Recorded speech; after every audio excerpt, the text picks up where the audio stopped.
selalu berusaha menyimpan sesuatu yang bisa membawa manfaat, baik untuk dirinya, untuk anak cucunya, maupun untuk keluarganya, untuk masa kini dan masa depannya.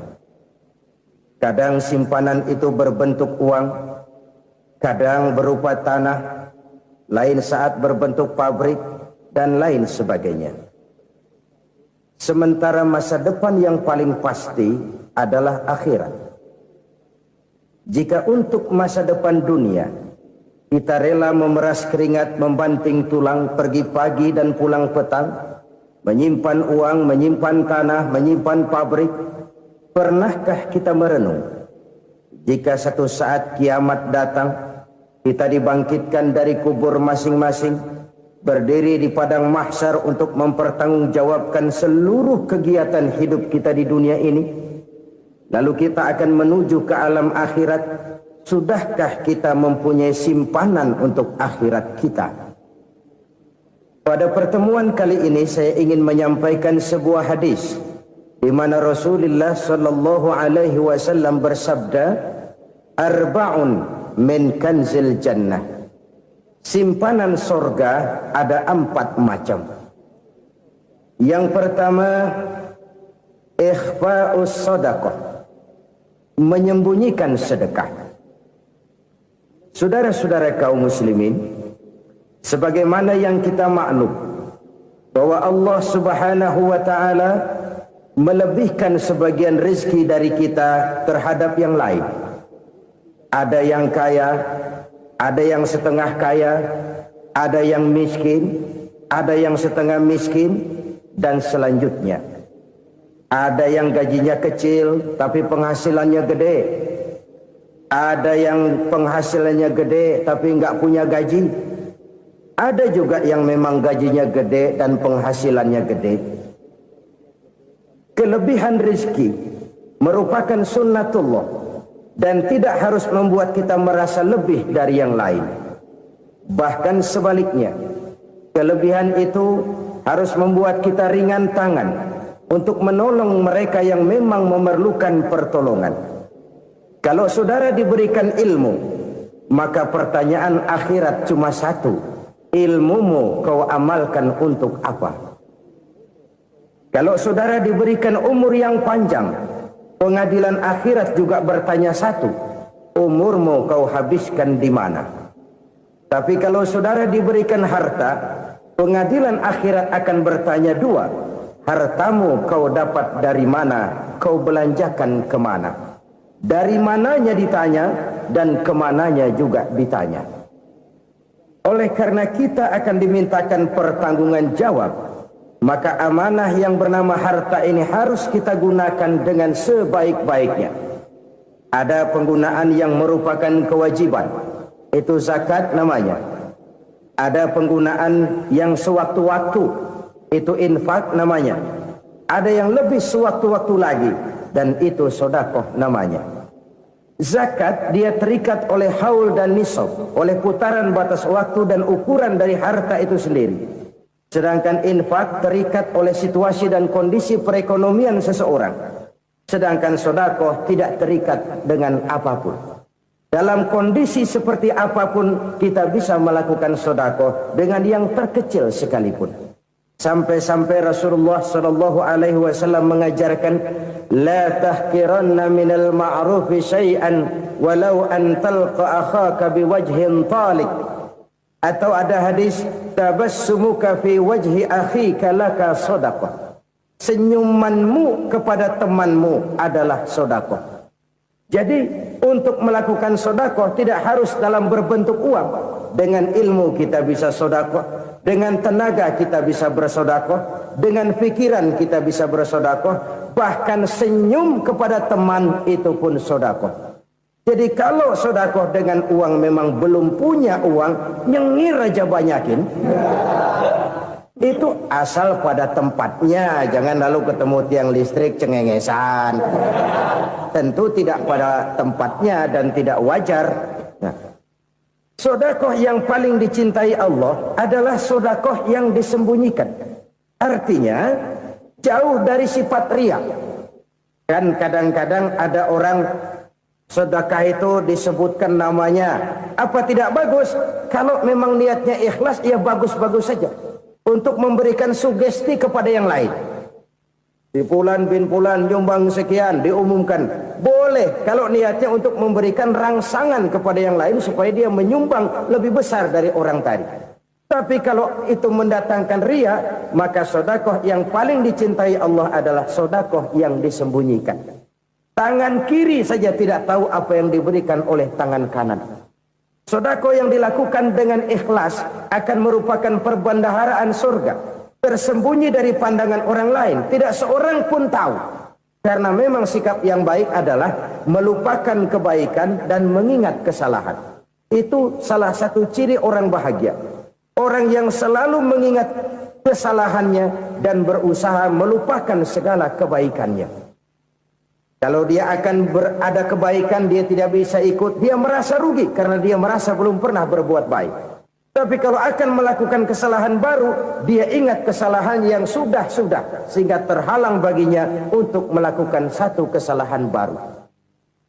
Demikianlah saudara-saudara, bahwa Allah melebihkan rizki sebagian kita dari yang lain, agar terjadi tolong-menolong dalam kehidupan ini.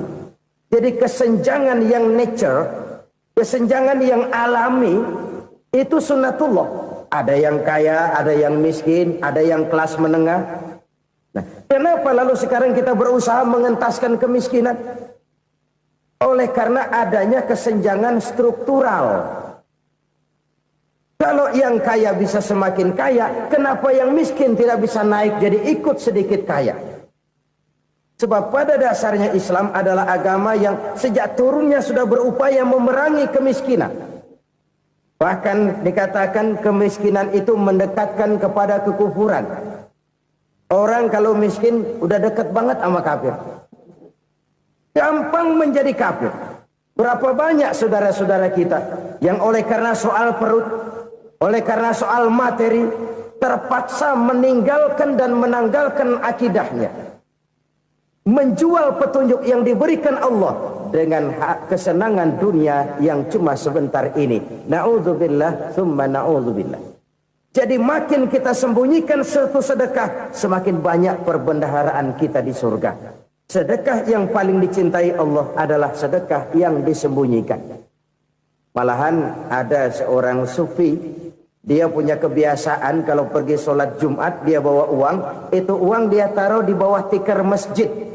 Dia niat sedekah kepada siapa saja yang nemuin itu duit. Maksudnya apa? Supaya yang nemuin nggak tahu siapa yang punya duit. Demikian dia saking ingin menyembunyikan sedekahnya. Karena sifat riya itu bisa memakan amal kita sendiri. Riya itu termasuk menyebut-nyebut kebaikan kita. Orang yang suka nepuk dada, sedikit-sedikit ngitungnya kalau nggak gua. Tuh kalau nggak gua tuh. Tuh yang belas itu kalau nggak gua. Iya kalau nggak lu kenapa emang? Orang yang suka menepuk jasad. Tuh biasanya memang begitu saudara-saudara. Kalau perang lagi berkecamuk, orang nggak sempat ngaku jadi pahlawan. Tapi begitu perang selesai, yang kagak kenal bedil ngaku pahlawan, mas. Itu sesuatu yang biasa. Oleh karenanya orang-orang yang ikhlas dalam bersedekah, disembunyikannya sedekah itu Allah cinta betul. Malahan ada hadis memberikan jaminan, inna shadaqatal mar'il muslimi tazidu fil umri wa tadfa'u mitatas su'i. Sesungguhnya sedekahnya seorang mukmin tazidu fil umri, bisa menambah umur panjang. Wa tadfa'u mitatas su'i, dan menyelamatkan manusia dari mati secara su'ul khatimah. Jadi siapa yang kepengen panjang umur, banyaklah sedekah. Yang bosan hidup, pelit terus.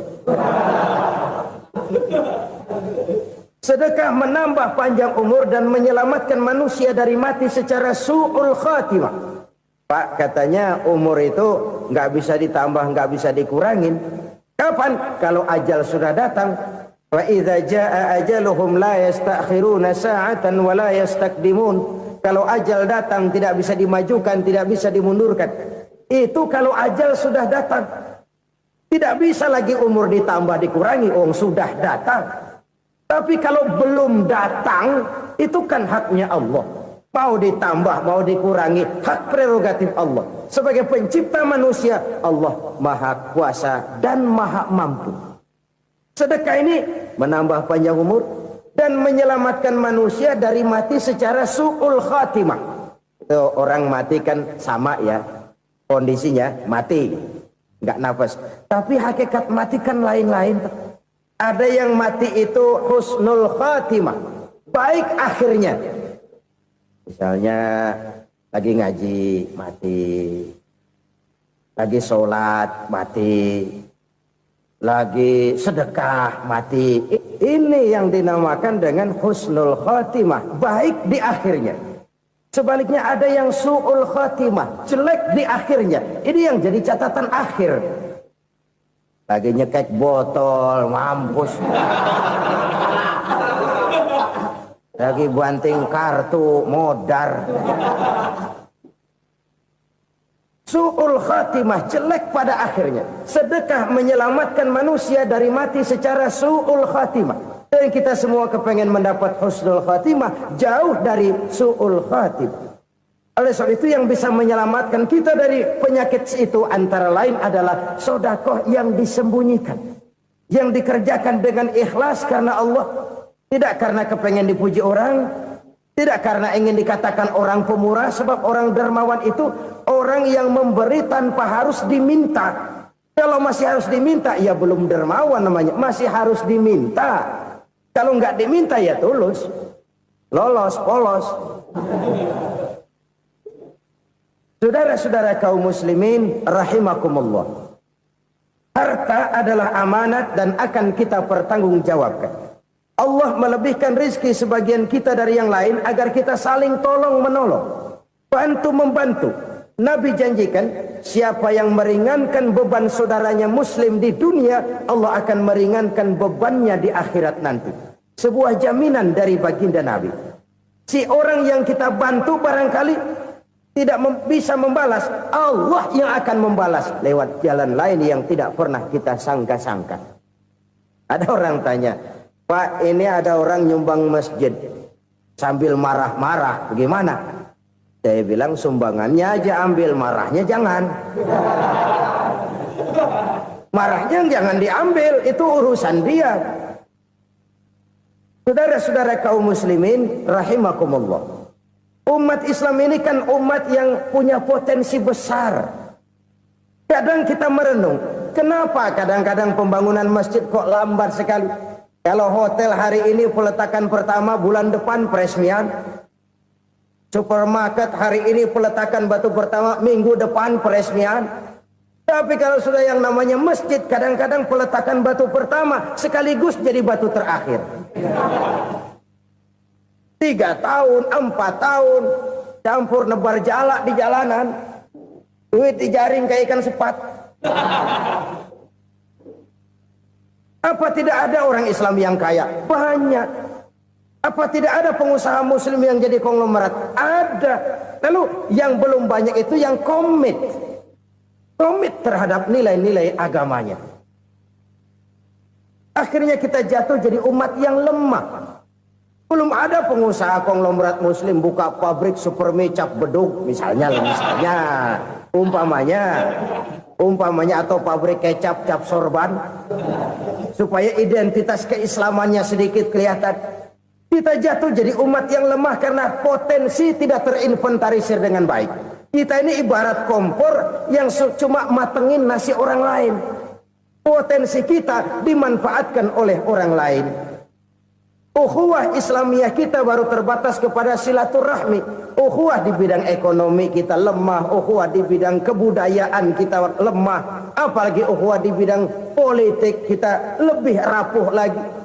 Padahal ukhuwah itu adalah totalitas kehidupan manusia, menyangkut ipolek sosbud, memerlukan nilai-nilai ukhuwah.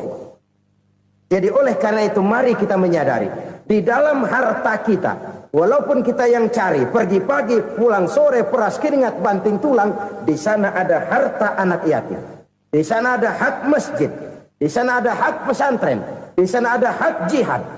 Berbahagialah seseorang apabila dia oleh Allah dijadikan keran. Keran itu menyimpan air, tapi tidak untuk dirinya, tapi disalurkannya kepada mereka yang memang memerlukannya. Saudara-saudara kaum muslimin rahimakumullah, ini yang pertama. Jadi perbendaharaan surga adalah menyembunyikan sedekah. Orang lain nggak tahu, kita pun nggak pernah ngitung-ngitung. Kita anggap lewat begitu saja, padahal itu deposit akhirat. Satu. Yang kedua, perbendaharaan surga itu apa? Wa kitmanul musibah, menyembunyikan kesulitan. Kadang orang takut menghadapi kesulitan, tapi makin kita merenung, hidup ini kan sebenarnya urusan. Takut sama urusan, ya jangan hidup. Tandanya orang hidup itu kalau punya urusan. Urusan melupakan problem. Problem sering menimbulkan kesulitan. Kesulitan bukan untuk ditakuti, tapi untuk diatasi dan dicarikan jalan keluarnya. Siapa sih orangnya yang gak pernah sulit-sulit? Makin tinggi status sosialnya, makin gede urusannya. Makin tinggi kualitas imannya, makin berat tingkat kesulitannya. Cuma memang yang namanya enak itu seperti pelangi. Biang lala itu nggak pernah di atas kepala kita, di atas kepala orang melulu. Lo sih enak lo, kata kita. Dia juga bilang yang enak kan lo. Pelangi itu nggak pernah di atas kepala kita. Kata tukang beca, aduh enak ya naik Mercy. Kata tukang beca, apa yang di dalam mobil Mercy? Aduh enak bener tukang beca, di jok ngeringkuk ngorok pulas bener. Saya kamar pakai AC, sejuk, tempat tidur sutra, empuk, alga, spring bed, gula kulik, nggak bisa pulas kalau belum minum Valium, belum tidur. Enak bener tukang beca, di jok ngorok nggak tahu wetan kulon. Si tukang beca bilang yang di Mercy enak, yang di Mercy bilang tukang beca enak. Inilah enak, nggak pernah di atas kepala kita, di atas kepala orang lain melulu enak itu. Nah, saudara-saudara, yang merupakan perbendaharaan surga itu orang yang bisa menyembunyikan kesulitan, baik pribadi ataupun rumah tangga. Nih terutama rumah tangga yang jadi soalnya. Kadang-kadang kita ini kalau senang, sebaliknya kalau senang kita diam, kalem aja, cuek. Banyak banget duit kita bawaan, diam aja udah. Malah ketemu orang takut. Tapi begitu susah, sekampung tahu. Padahal Nabi mengajarkan perbendaharaan surga itu menyembunyikan musibah, menyembunyikan kesulitan. Kalau enak, cerita sama orang-orang. Kalau nggak enak, rasain sendiri, tekan sendiri, atasin sendiri. Kita kan sebaliknya. Senang kita diam, asal lagi susah, paling tidak kita nyari teman buat cerita kesusahan. Siapa orangnya yang nggak pernah susah? Cuma soalnya bagaimana kita mengatasi kesusahan itu sendiri. Begitu juga misalnya kalau orang sudah berumah tangga, itu orang tuanya harus menjadi tempat dia cerita yang enak-enak saja. Yang nggak enak rasain berdua, selesaikan berdua, atasin berdua. Jangan dibalik. Asal senang diam, giliran susah saja. Maknya laporan. Terbalik. Bisa menjaga security informasi. Maka nama bayam keluar diam, malah seluitan. Enak amat lo makan daging ayam. Security informasi. Saudara-saudara kaum muslimin rahimakumullah. Ujian yang terberat itu yang pernah diberikan kepada para nabi, para rasul, para aulia, para ulama. Makin tinggi keimanan, makin berat bentuk kesulitan. Ayo saya kemukakan satu contoh saja. Ada seorang nabi yang kaya, nabi kaya, namanya Nabi Ayub. Iblis kalau orang begini kan keki, ibadahnya rajin, kaya. Nih yang kayak begini susah digodain. Kalau ibadahnya rajin, miskin, kali bisa disogok. Sini imannya mantap, ibadahnya rajin, kaya, nabi lagi. Oh, tapi namanya iblis nggak kurang akal, laporan, Tuhan, kenapa Les? Ya ini bahasa saya, bahasa Qurannya sih nggak gitu. Itu hambamu yang namanya Ayub, dia rajin ibadah cuma karena dikasih kaya aja. Coba kasih miskin dia, berhenti dia sembahyang. Ah, kamu bisa aja. Saya tahu Ayub itu hambaku yang ikhlas. Saya buktiin Tuhan, silahkan. Dibuktiinlah, iblis turun ke alam ini. Yang mula-mula dia lakukan, dia rusak sawah ladang Nabi Ayub. Dia binasakan binatang ternak Nabi Ayub. Sehingga dalam waktu singkat, jatuhlah Nabi Ayub dari orang paling kaya jadi orang paling miskin. Beliau masih ibadah di mihrab dalam masjid. Datang iblis. Saudara Ayub, ya, lagi ngapain? Ibadah.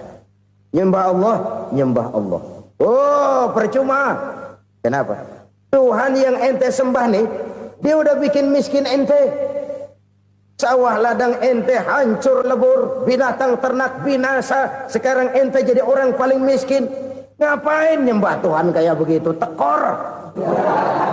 Udah berhenti dah ibadah, berhenti ibadah. Ini iblis sama Tuhan laporannya lain, yang dikerjakan kepada Nabi Ayub juga lain. Benar begitu iblis kata Nabi Ayub? Iya, sawah ladang saya habis, buras. Binatang ternak saya binasa, binasa. Saya miskin, bangpak. Apa jawab Nabi Ayub? Bukan innalillahi, ini hebat. Alhamdulillahillazi a'tani wa akhza minni. Segala puji bagi Allah yang telah memberikan harta kepada saya dan sekarang mengambilnya lagi. Alhamdulillah. Allah yang ngasih, Allah yang ambil. Itu mah urusan Allah. Iblis cuman ibadah jalan terus, sujud lagi Nabi Ayub. Iblis seleher gondok banget. Dasar Nabi nggak mempan dia apa-apain. Miskin malah alhamdulillah. Allah yang ngasih, Allah yang ngambil. Jadi kalau kita tidak komit, kita tidak terikat kepada kaya, miskin, senang, susah, apa yang bisa bikin kita susah? Jadikan kekayaan, kemiskinan, jadikan senang, susah sebagai anak buah yang bisa kita atur.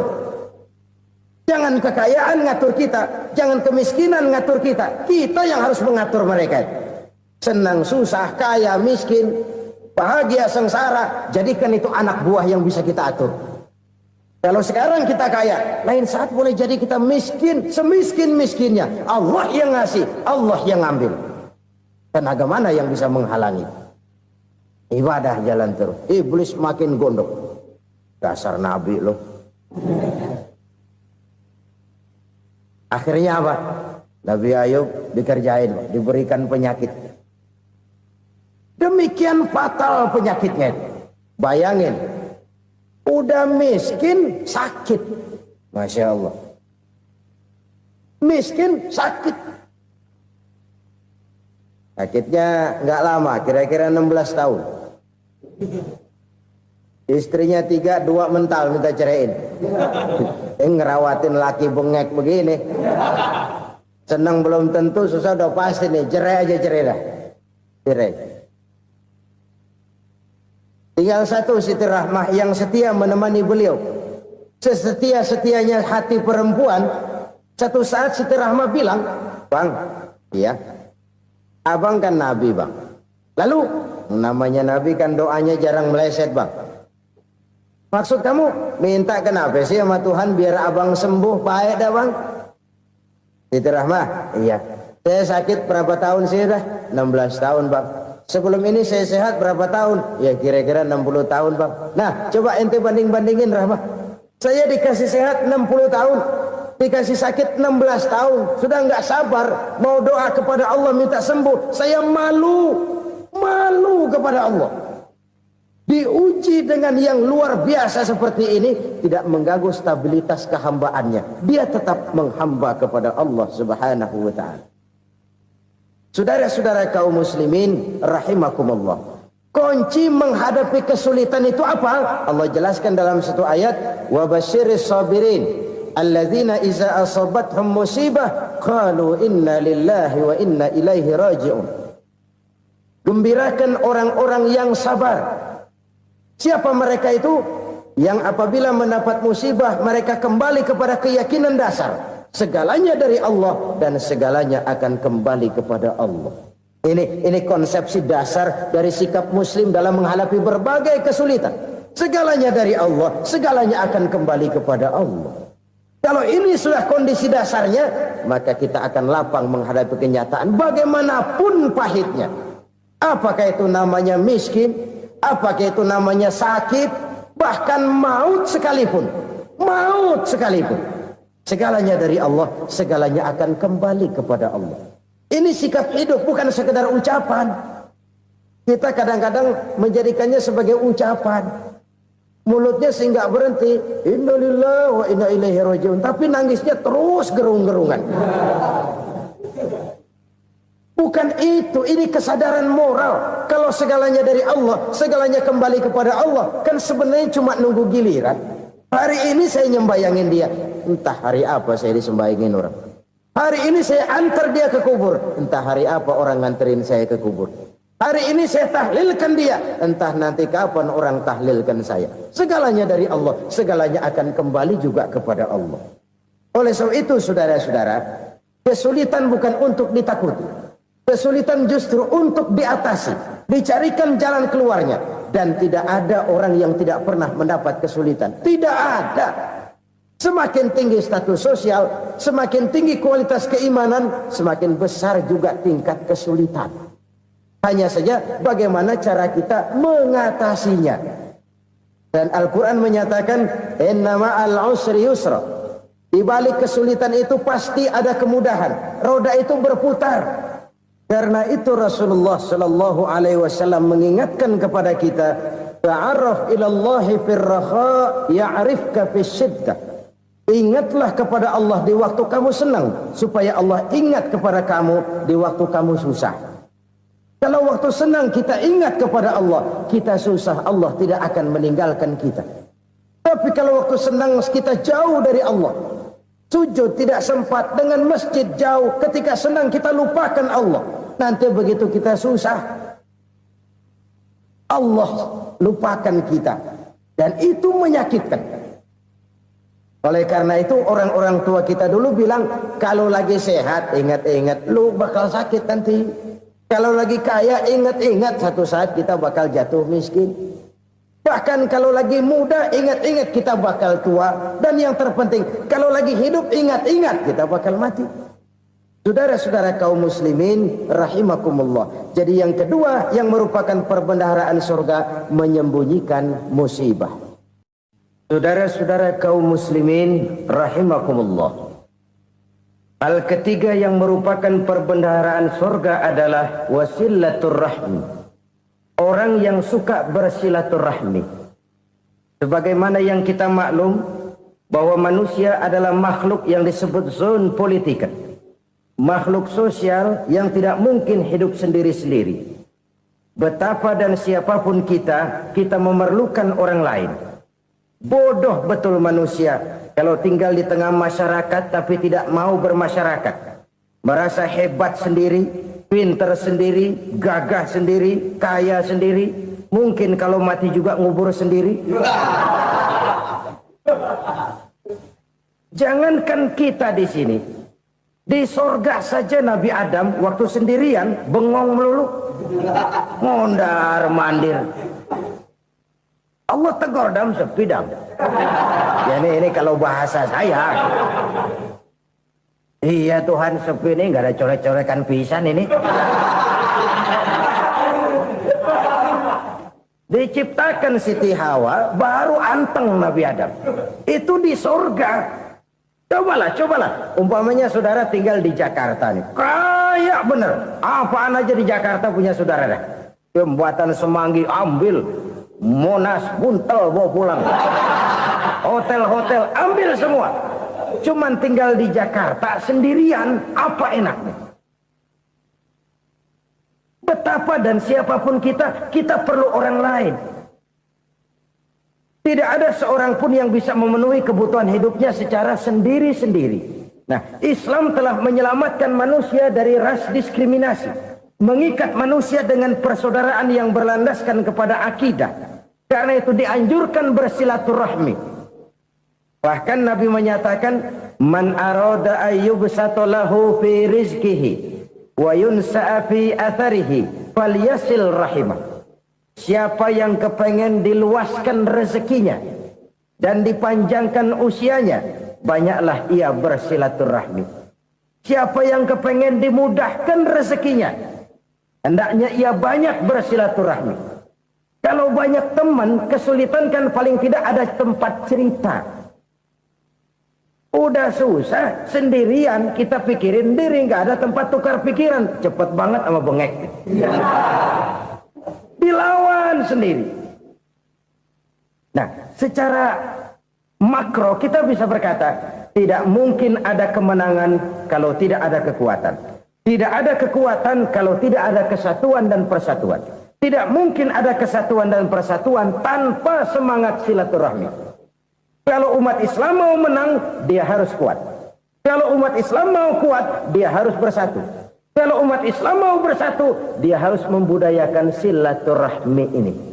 Bahkan sampai-sampai kata Nabi, kalau bisa cari nilai tambah. Apa? Silman qata'ak. Bersilaturahmilah kau kepada orang yang marah denganmu. Masya Allah, indahnya ajaran agama kita.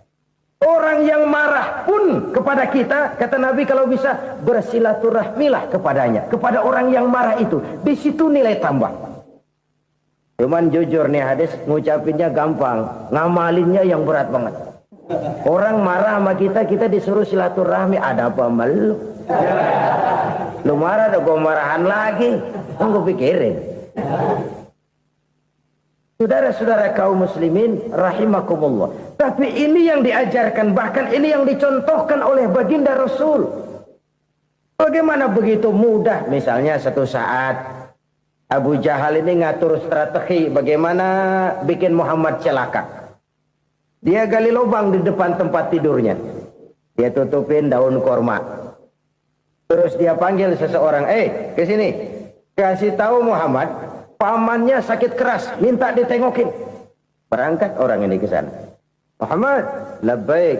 Pamanmu sakit keras, dia minta ditengokin. Baik, saya akan datang menjenguk beliau. Berangkatlah Nabi ke rumah Abu Jahal tanpa prasangka apapun. Abu Jahal udah pasang setil, selimut 3 rangkap setengah dipakai, persis kayak orang meriang. Tapi sembari ngintip dari balik selimut, begitu Muhammad buka pintu, nah masuk perangkap nih. Muhammad jalan menuju tempat pembaringan. Makin lama makin dekat, makin lama makin dekat, makin dekat ke lubang yang dipasang oleh Abu Jahal itu. Dalam hati Abu Jahal, terus dah jatuh, mampus dah lo ini. Mampus lo hari ini nih. Apa yang terjadi? Malaikat Jibril datang. Muhammad, pamanmu cuma pura-pura sakit. Di depan tempat tidurnya ada lubang perangkap supaya kamu jatuh ke situ. Sudah, kamu pulang. Balik kanan Nabi. Sudah hampir jatuh ke lubang, balik kanan, pulang. Bayangin kecewanya Abu Jahal. Muhammad dikit lagi, Muhammad dikit lagi. Enggak paman, saya pulang aja. Emosi bangun dari tempat tidur, enggak sadar kalau lagi pura-pura sakit. Lompat ngejar Nabi, dia lupa dengan lubang yang dia gali. Serak, nyemplung sendiri ke dalam lubang.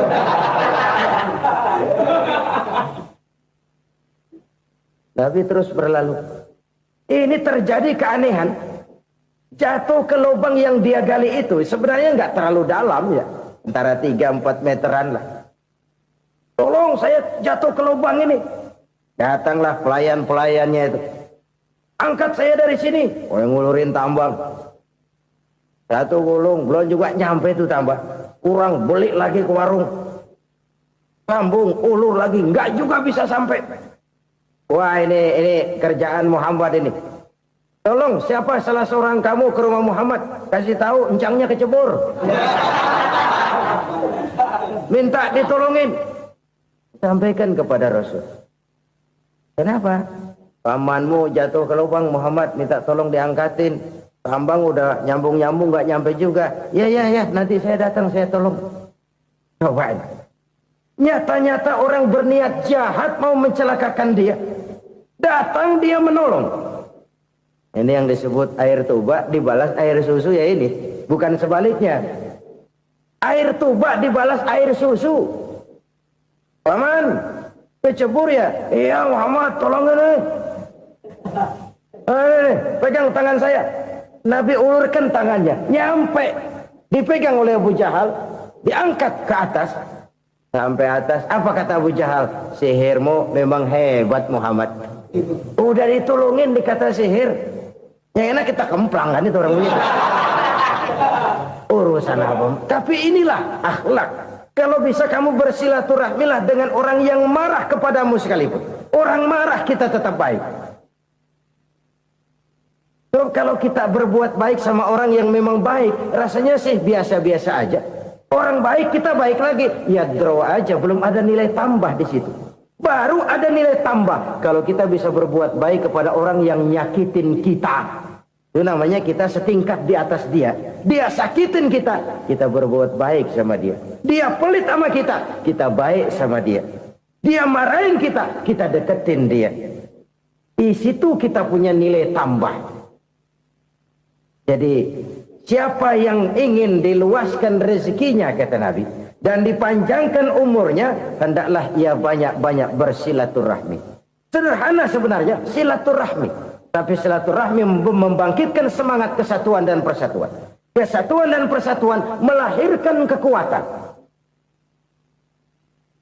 Dalam matematika 1 ditambah 1 pasti 2. Tapi di tengah masyarakat 1 orang takut ditambah 1 orang takut, hasilnya jadi 2 orang setengah berani. Kenapa setengah berani? Karena udah berdua. Tadi pan takut sendirian. Kalau dia kumpul turu-turu takutlah jadi berani. Kita yang lemah, kita yang tidak berdaya, kita yang miskin, kalau mau kompak bersatu, apa yang nggak bisa kita kerjain? Apalagi tinggal di kota besar, pilihan cuma 2. Bertahan atau minggir. Bertahan atau minggir. Untuk bisa bertahan harus mampu bersaing. Untuk mampu bersaing harus punya keahlian. Keahlian harus ditunjang dengan pendidikan, ditambah oleh kekompakan sebagai umat. Udah miskin mencar mulu, orang injak kita. Orang nggak pandang urusan apa malu. Oleh karena itu silaturahmi pada hakikatnya merupakan roh dari ukhuwah yang diajarkan oleh agama kita. Bagaimana Islam menyelamatkan masyarakat manusia dari ras diskriminasi, mengikat manusia, dan tidak ada persaudaraan yang lebih indah selain persaudaraan yang diikat dengan nilai-nilai akidah. Sepanjang orang di jalan Allah, itulah saudara kita. Keluar dia dari jalan Allah, selesailah persaudaraan sampai di situ. Karena itu, kalau ingin menyimpan sesuatu di surga, banyaklah bersilaturahmi. Datang ke rumah ini, datang ke rumah itu, dan lain sebagainya. Itu simpanan kita di akhirat nanti. Ini yang ketiga. Saudara-saudara, yang keempat, perbendaharaan surga itu apa? Wa qawlu la hawla wa la quwwata illa billah. Ucapan la hawla wa la quwwata illa billah. Ibadah kan ada yang berat, modalnya besar. Bangun masjid berat, modalnya besar. Bangun rumah sakit berat, modalnya besar. Ada ibadah yang berat, tapi modalnya ringan. Misalnya puasa.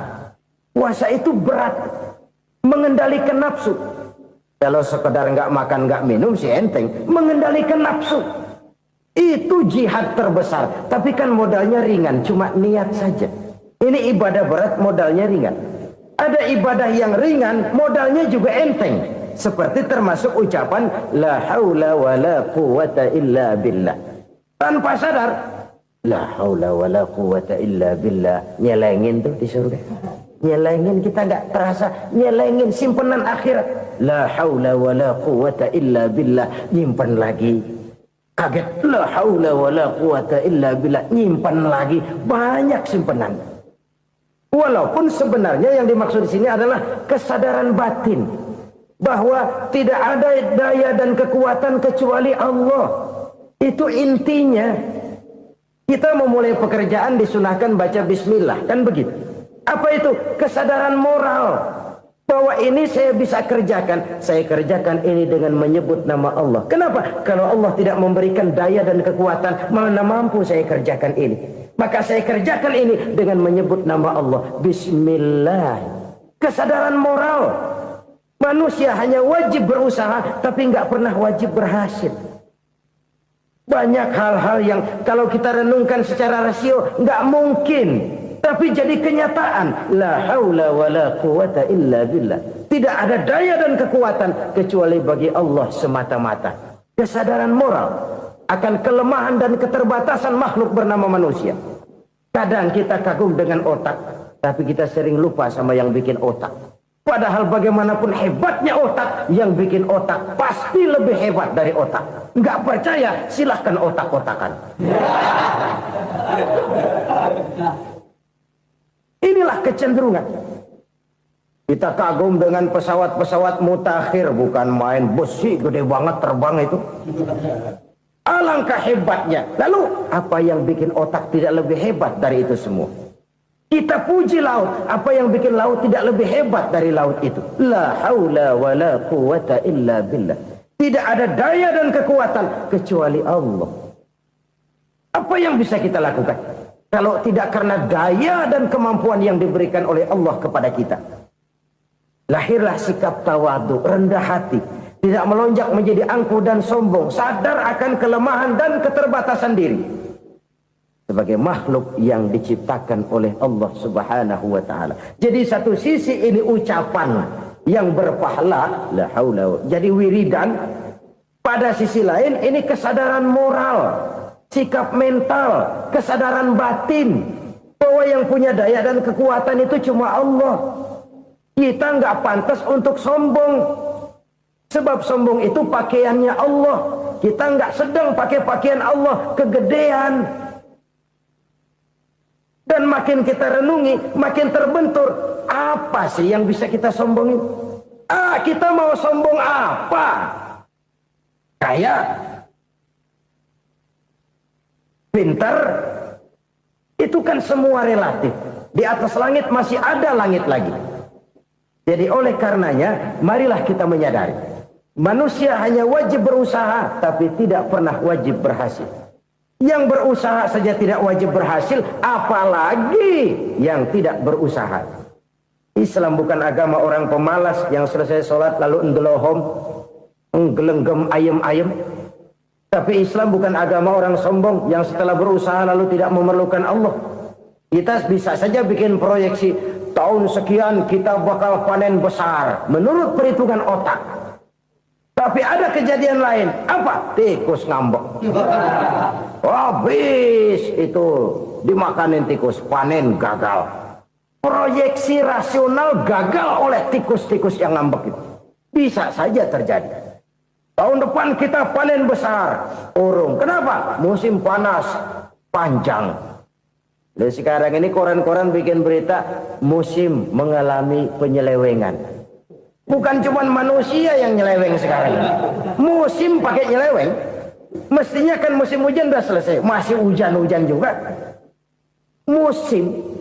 Nah sekarang kita boleh bikin proyeksi, kita bakal panen besar. Tahu-tahu musim panas panjang, sawah retak, air kering.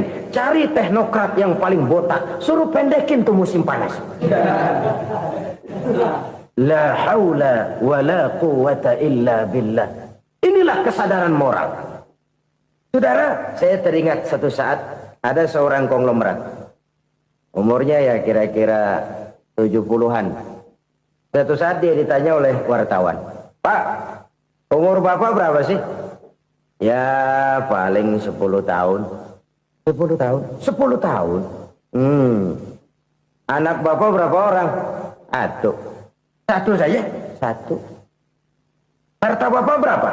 Ya paling-paling bangsa 7 juta kali. 7 juta? Iya.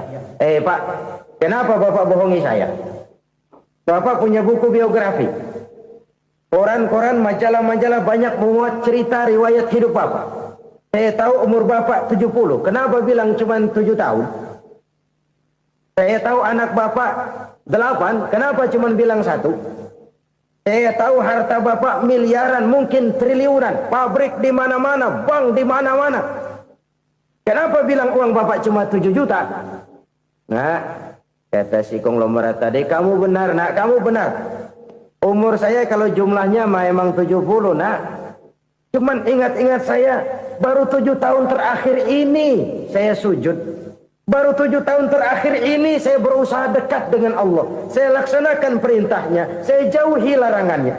7 tahun inilah rasanya yang ada nilainya di hadapan Allah. Yang 63 tahun matong, kelabu, kelem umur gue. Habis untuk maksiat, untuk munkarat. Maka ketika ditanya tadi, umur saya 7 tahun itu. Oh begitu Pak. Oh iya. Lalu anak Pak. Anak bapak kan 8. Kenapa bilang cuma 1? Nah, kalau jumlah hitungannya memang anak saya 8. Tapi dari 8 orang ini rasanya cuma 1 nih. Yang bakal jadi buah hati, belahan jantung. Pelanjut cerita, penerus sejarah. Bakal jadi anak soleh yang akan mendoakan saya.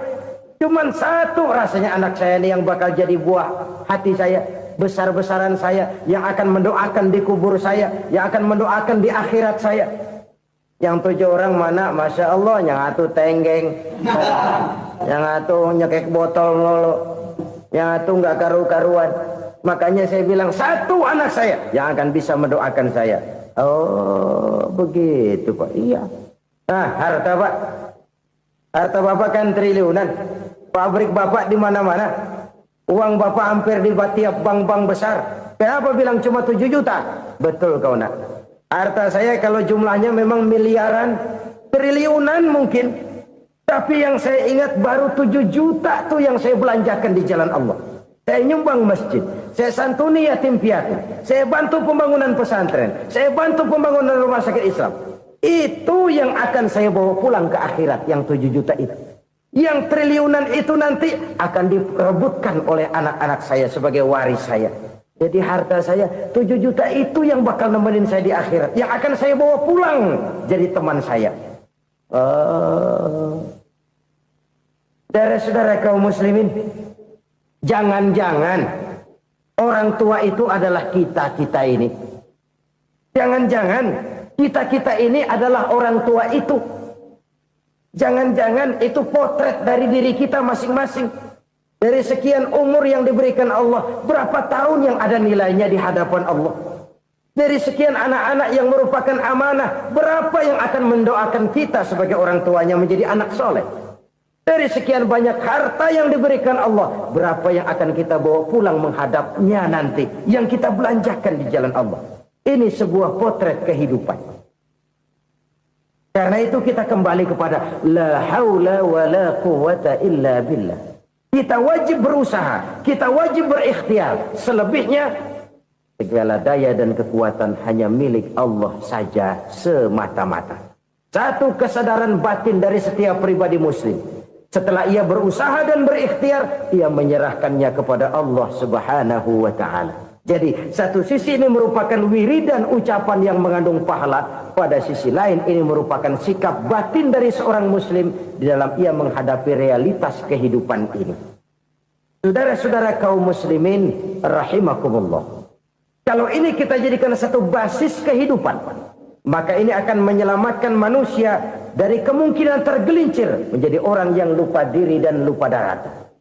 Sebab itu Imamul Ghazali berpesan, jadidis safinah fa innal bahra amiq wa khuziz zad fa inna safara ba'id wa khaffifil hamla fa innal hamla sadid. Perbarui selalu kapalmu karena lautan sangat dalam. Bawa bekal yang banyak karena perjalanan ini sangat jauh. Ringankan beban karena kebanyakan beban akan menyakitkan. Alangkah indah kalimat ini, alangkah dalam makna yang terkandung di sana. Perbarui selalu kapalmu karena lautan sangat dalam. Apa artinya ini? Jaga mentalmu baik-baik. Pelihara imanmu baik-baik karena hidup penuh cobaan seperti lautan. Kita kalau berlayar di lautan kan kadang-kadang tenang, angin bertiup sepoi-sepoi basah. Jika malam datang bintang gemintang bertabur menghias cakrawala. rembulan memantulkan sinarnya dengan indah. Dalam keadaan begitu berlayar enak. Tapi lain saat ombak menggunung, halilintar menyambar, angin topan bertiup.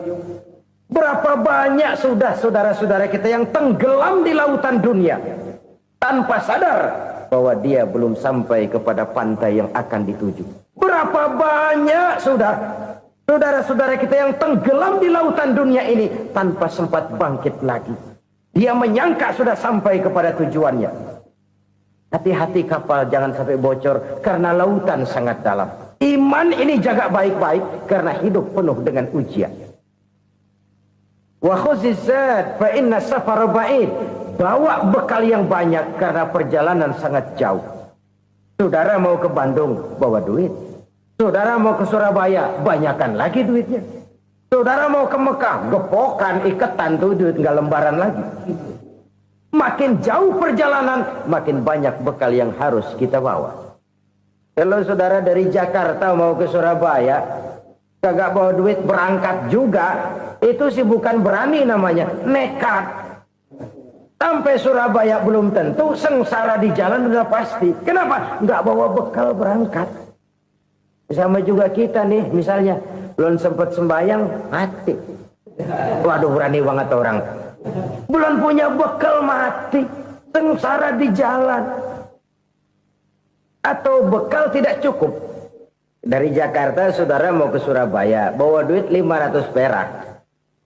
Paling jauh Cikampek nyampenya itu. Paling jauh itu. Antara jauhnya perjalanan dengan bekal yang saudara bawa tidak seimbang. Hidup ini perjalanan panjang. A walking tour. Dimulai dari alam arwah. Sebelum jasad diciptakan, roh diciptakan lebih dulu. Dari situ pindah ke alam rahim. Dari alam rahim pindah ke alam dunia. Dari alam dunia pindah ke alam barzah. Baru menuju akhirat. Satu perjalanan panjang. Kalau bekal tidak bawa, sengsara di jalan. Bawa bekal yang banyak karena perjalanan ini sangat jauh. Wa khaffifil hamla, ringankan beban karena beban itu cuma akan menyulitkan. Kalau bekal itu sih keperluan, tapi beban nggak kita perluin, cuma ngeberat-beratin. Apa ini beban? Dosa. Kecurangan, kebatilan, kesoliman, ketidakadilan, kesewenang-wenangan. Itu akan jadi beban kita di akhirat.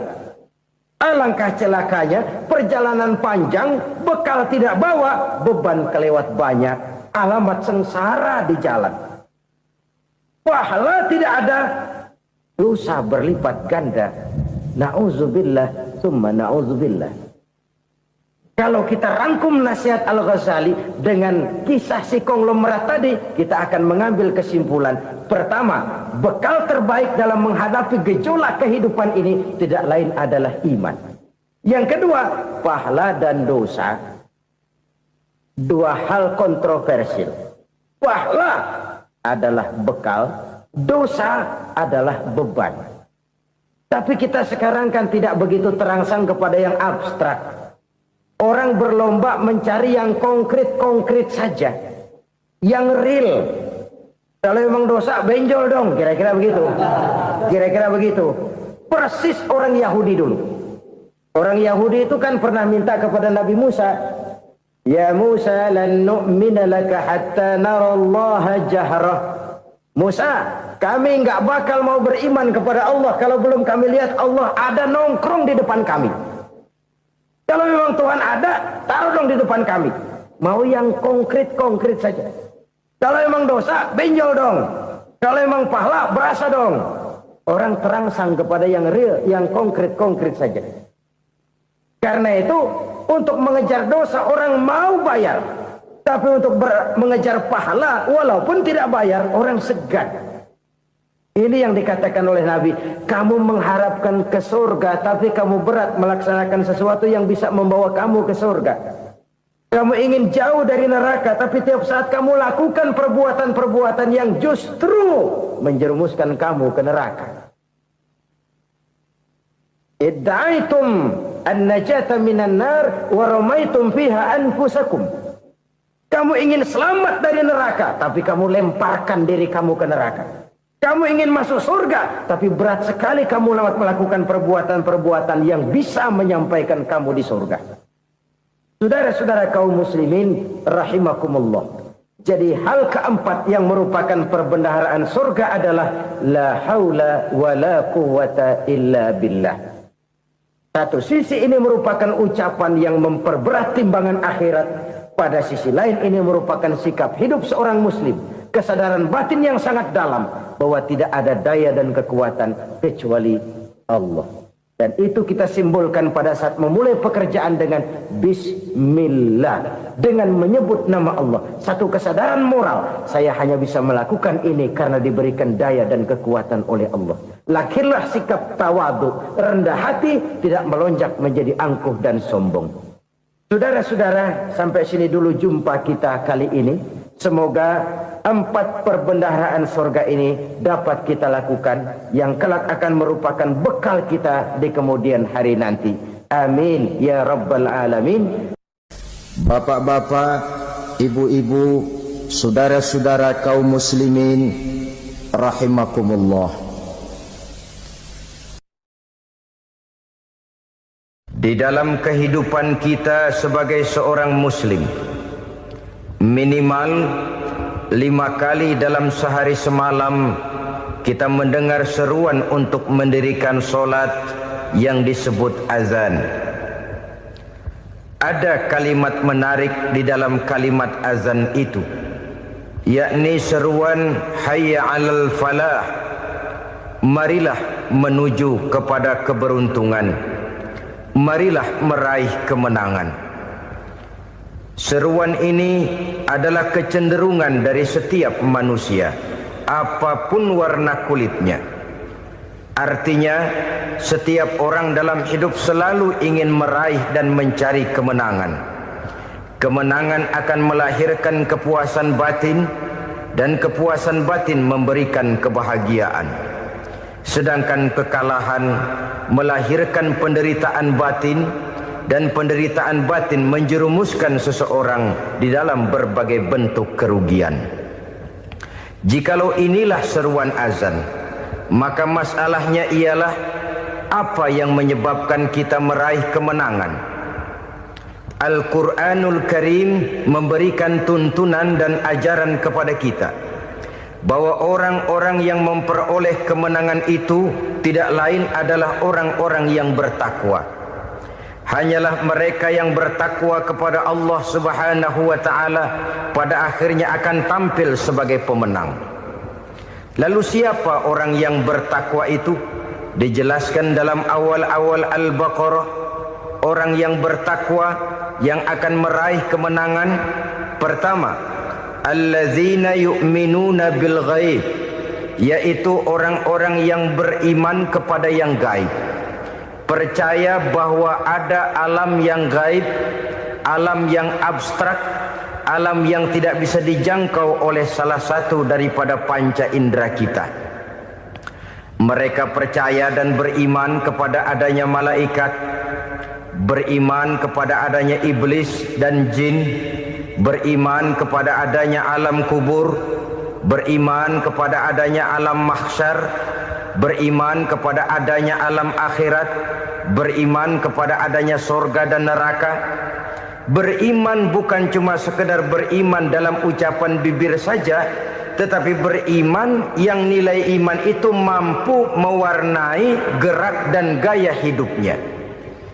Iman yang meresap sampai ke tulang sumsum, kemudian memberikan dampak positif di dalam kehidupan manusia. Alam, kita tahu, adalah sesuatu yang selain Allah, dan Allah bukanlah alam. Apapun namanya selain daripada Allah, itu adalah alam.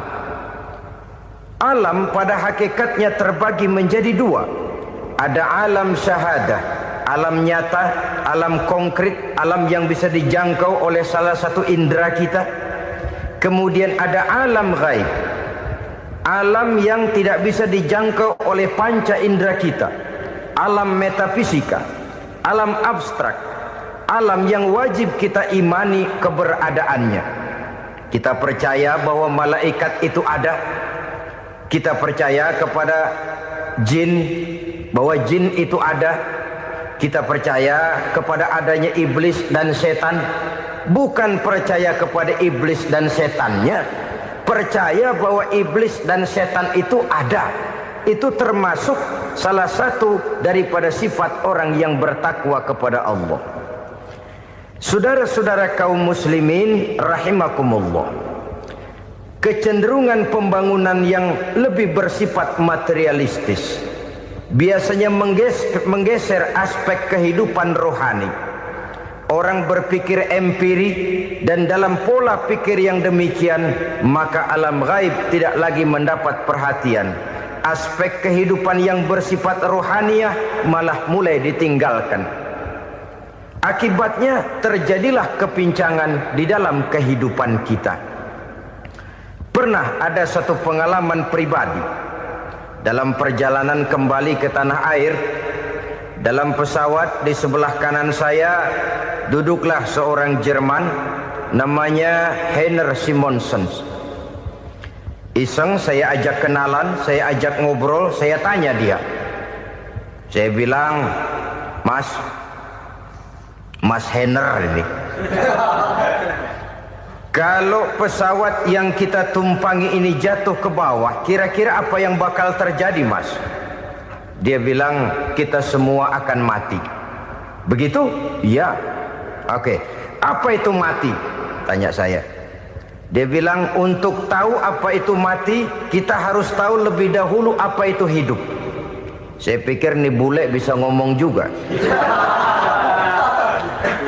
Baiklah kata saya. Apa hidup menurut Anda itu? Oh, hidup itu dia bilang, kalau seluruh anggota badan kita bekerja secara normal, paru-paru memompa darah secara normal, jantung berdetak secara normal, sel-sel tubuh bekerja secara fit, dan organisme tubuh hanya mau bekerja secara normal, dia bilang, kalau kita memberi makan yang cukup, menu yang teratur, dan gizi yang lengkap. Saya bilang, kesimpulannya apa, Ner? Dia jawab, hidup adalah dari tangan ke mulut. Life is from the hand to the mouth, kata dia. Hidup adalah dari tangan ke mulut. Jadi masalah hidup tidak lebih daripada masalah isi perut. Orang pergi pagi, pulang sore, peras keringat, banting tulang, perut yang dibelain. Saya bilang, you are wrong. Sampean salah, Ner. Kamu orang Islam bukan? Bukan. Pantas. Kenapa saya salah? Dia bilang, ya jelas salah. Salahnya di mana? Kamu ini manusia. Kalau hidup cuma dari tangan ke mulut, saya bilang, kambing di kampung saya juga begitu pikirannya, Ner. Itu kambing di kampung saya, asal perutnya kenyang, sudah hidup dia. Perkara besok bagaimana, lusa prospeknya macam mana, bulan depan ada apa, kambing nggak pernah mikir. Di kampung saya kambing juga pikirannya begitu. Kamu Kristen ya? Tadinya. Loh kok tadinya, lalu apa sekarang kamu ini? Dia bilang, sekarang saya netral. Saya tidak beragama, tapi saya percaya kepada Tuhan sebagai pencipta alam. Saya ingat benar dia bilang, I haven't any religious, but I believe to God as the creator of the world. Kenapa bisa netral begitu, Ner? Habis saya bingung katanya. Islam bilang Islam baik, Kristen bilang Kristen baik, Hindu Buddha bilang Hindu Buddha baik, semua agama baik. Saya netral sekalian, nggak beragama. Yang penting saya percaya kepada Tuhan. Saya bilang, Ner, kamu ini kayak orang mau beli celana, lalu bingung. Yang satu bilang Levi's bagus, yang satu bilang Blue Jean hebat, yang satu bilang Wool England hebat. Celana ini hebat, celana itu bagus, celana ini hebat. Semua celana bagus, kamu bingung. Akhirnya netral, tidak pakai celana. Itu juga salah. Saya pikir-pikir, kemudian saya melihat bahwa dua pola berpikir Heiner ini nampaknya sudah mulai menggejala di lingkungan masyarakat bangsa kita. Disadari atau tidak, secara jujur kita harus berkata, dua pola pemikiran Heiner ini mulai berkembang di tengah masyarakat bangsa kita. Pertama, pola pikir materialisme. Hidup adalah dari tangan ke mulut. Masalah hidup tidak lebih masalah isi perut. Itu yang perlu dibela, dan disitulah arti kehidupan. Pergi pagi, pulang sore, peras keringat, banting tulang untuk mempertahankan perut. Kalau sudah kemari cara orang berpikir, maka buat apa percaya kepada yang gaib? Untuk apa sholat? Untuk apa puasa? Untuk apa zakat? Untuk apa menghadiri majelis taklim? Tanpa kepercayaan kepada yang gaib, hidup berjalan menurut alur empiris dan materialis. Kalau sudah ke sana cara orang berpikir, biasanya orang lalu cenderung menghalalkan segala cara. Hanyalah orang yang percaya bahwa akhirat ada. Hanyalah orang yang percaya bahwa alam kubur itu ada. Hanyalah orang yang percaya bahwa malaikat itu ada, hidupnya akan lebih terarah dan terkendali. Karena kepercayaan kepada yang gaib, yang merupakan fase daripada kehidupan setelah hidup yang sekarang ini, mewarnai gerak pribadi seseorang di dalam dia melakukan kegiatan hidupnya. Pola berpikir materialisme, disadari atau tidak, mulai menggejala di lingkungan masyarakat bangsa kita. Hidup tidak lebih dari urusan tangan ke mulut, mulut ke tangan, tangan ke mulut. Asal perut sudah kenyang, hiduplah sudah. Perkara bagaimana prospek hari yang akan datang, bagaimana akhirat, tidak jadi persoalan. Ini yang oleh Nabi diperingatkan, ad-dunya sijnul mu'min wa jannatul kafir. Dunia adalah penjara bagi orang beriman dan surga bagi orang kafir.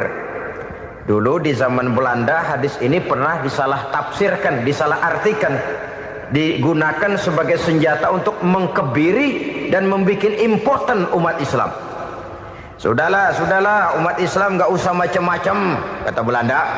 Dunia ini kan penjara buat orang Islam, surga buat orang kafir. Di penjara jangan bertingkah.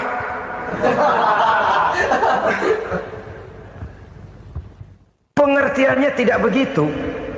Dunia adalah penjara bagi orang mukmin. Artinya dalam kehidupan dunia seorang mukmin tidak bebas memperturutkan hawa nafsunya. Dipenjara hawa nafsunya itu. Sebaliknya, surga bagi orang-orang kafir. Buat orang kafir, surgalah dunia ini. Mereka bebas memperturutkan hawa nafsunya. Dilarang tidak terlarang, dicegah pun tidak tercegah. Mereka hidup menurut alur bisikan nafsu mereka sendiri.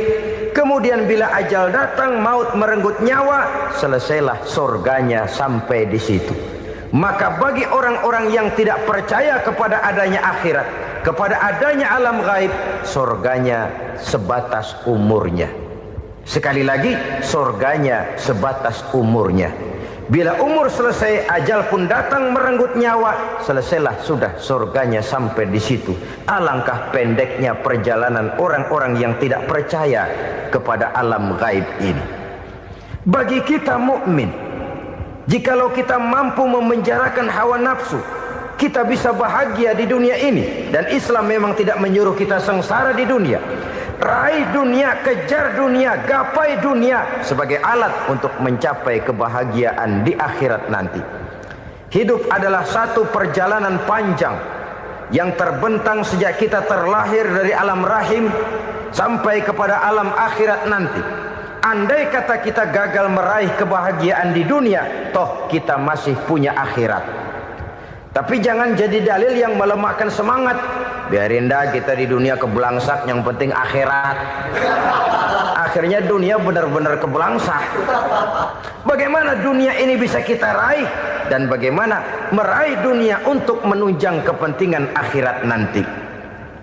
Yang kedua, dari pikiran Heiner yang saya lihat menggejala di lingkungan masyarakat bangsa kita, timbulnya manusia-manusia netral. Seolah-olah Tuhan yes, agama no. Sama Tuhan percaya, agama ogah. Tuhan ngangguk, giliran agama godeng. Padahal hampir dalam setiap ayat dalam Quran, kata-kata amanu biasanya bergandeng dengan wa amilus shalihat. iman dan amal soleh. Ini sebagai isyarat Tuhan dan agama jangan pernah dipisah-pisah. Apabila kita bertuhan, maka kita harus beragama. Apabila kita beragama, maka agama itu harus bersumberkan dari Tuhan yang kita imani itu. Tidak mungkin kita pisah, Tuhan yes, agama no. Sama Tuhan percaya tapi agama bikin sendiri. Sembayangnya cukup bengong 2 jam madep ngulon.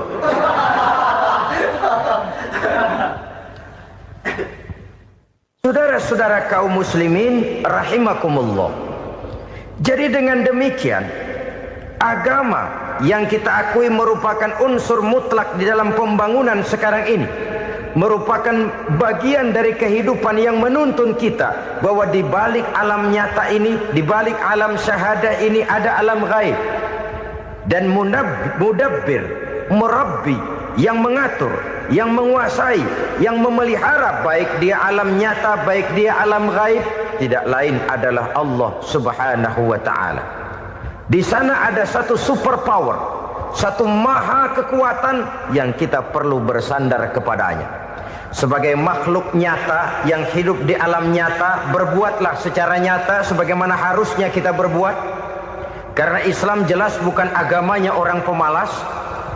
Islam jelas bukan agamanya orang yang mengajarkan setelah selesai sholat boleh duduk, nggelenggem ayam-ayam, ndelohom, menghitung bintang di langit sambil menunggu keajaiban. Tidak.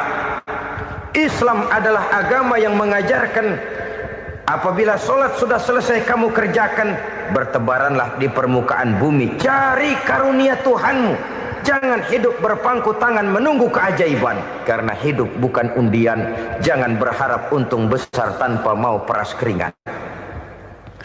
Tapi di sebalik itu toh kita juga harus yakin bahwa di sisi usaha nyata yang kita lakukan ada satu super power, satu maha kekuatan gaib yang menentukan berhasil dan tidaknya usaha kita. Kepercayaan kepada hal semacam inilah yang mendorong kita untuk mempunyai sandaran vertikal, agar jikalau usaha ini berhasil kita tidak lupa diri dan lupa daratan.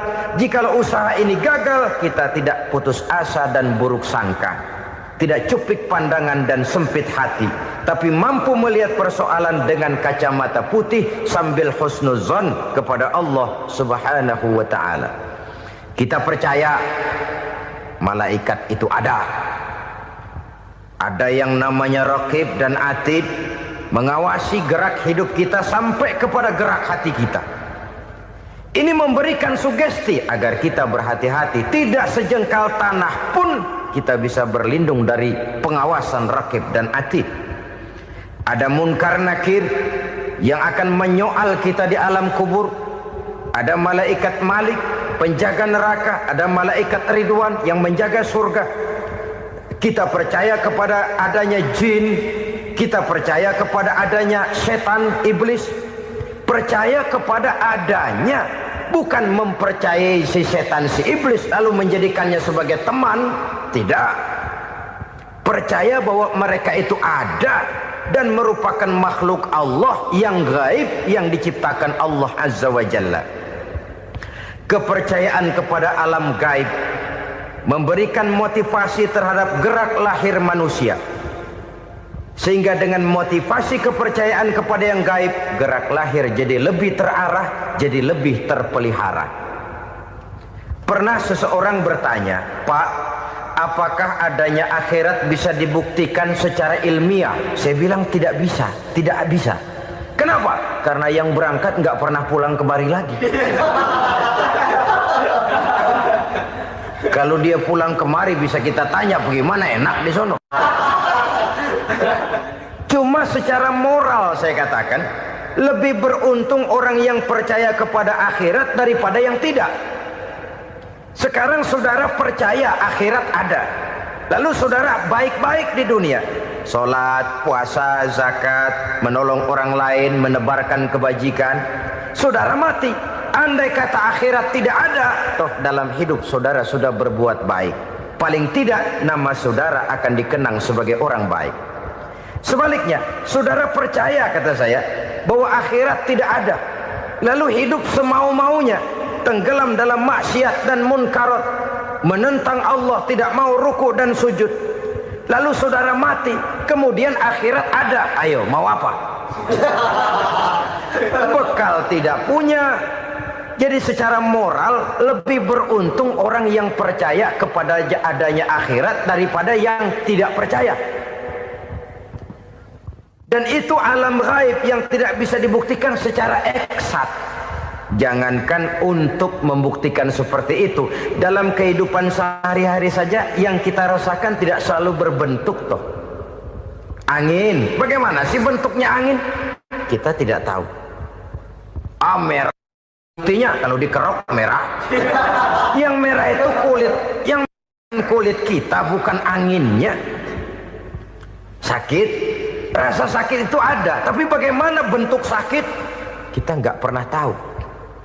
Kalau kita makan cabai pedas, bagaimana bentuk pedas itu tidak ada, tapi rasa ada. Bentuk pedas hijau, cabenya bukan pedasnya.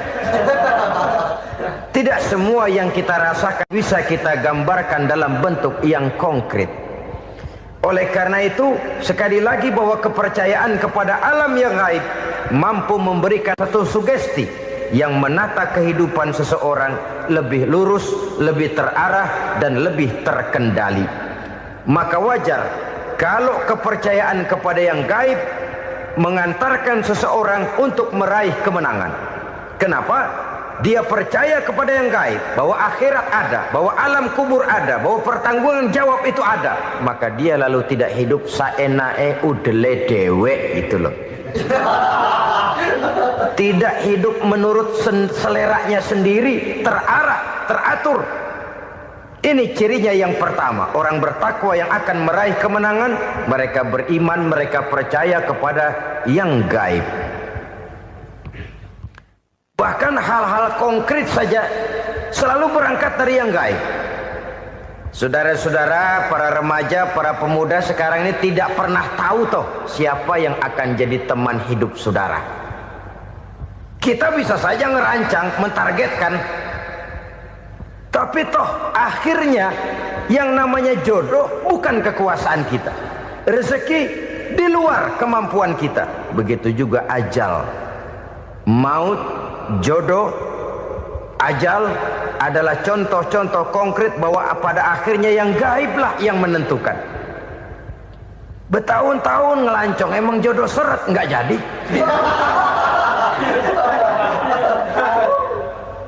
Begitu kenal baru setengah malam nginep ditangkap hansip kan. Hal-hal semacam itu kadang-kadang kita berpikir suuzon, gile, perempuannya cakep banget, lakinya rebek amat. Memang begitulah jodohnya. Memang begitulah jodohnya. Saudara hadirin ma'asyiral muslimin yang saya hormati, jadi hal-hal yang konkret saja kita yakini sepenuhnya ditentukan oleh satu superpower yang gaib itu tadi. Dari sanalah segala ketentuan itu berangkat dan kesanalah segalanya akan kembali. Maka kepercayaan kepada yang gaib meluruskan gerak hidup seseorang dan itu akan mengantarkan dia kepada meraih kemenangan. Satu. Yang kedua, wa yuqimuna shalah. Orang bertakwa yang akan meraih kemenangan itu adalah orang-orang yang mendirikan sholat. Kenapa sholat mengantarkan orang untuk meraih kemenangan? Yang jelas, inna sholata tanha anil fahsya'i wal munkar. Sholat mampu mencegah manusia dari perbuatan keji dan munkar. Banyak filsafat hidup yang terkandung di dalam sholat ini. Sejak kita wudhu sampai kita menghadap ke arah kiblat, sampai kita melakukan gerak-gerak sholat, bacaan-bacaan yang ada di dalam sholat, lalu sampai kepada mengucapkan salam. Banyak filsafat hidup yang terkandung di dalam sholat. Umpamanya saja, setelah takbiratul ihram mulai kita dengan sholat dalam posisi berdiri, diajarkan dalam kitab-kitab fikih agar kita melihat ke arah tempat sujud. Ini kan filsafat kehidupan. Kalau kamu sholat dalam posisi berdiri, lihat tempat sujud.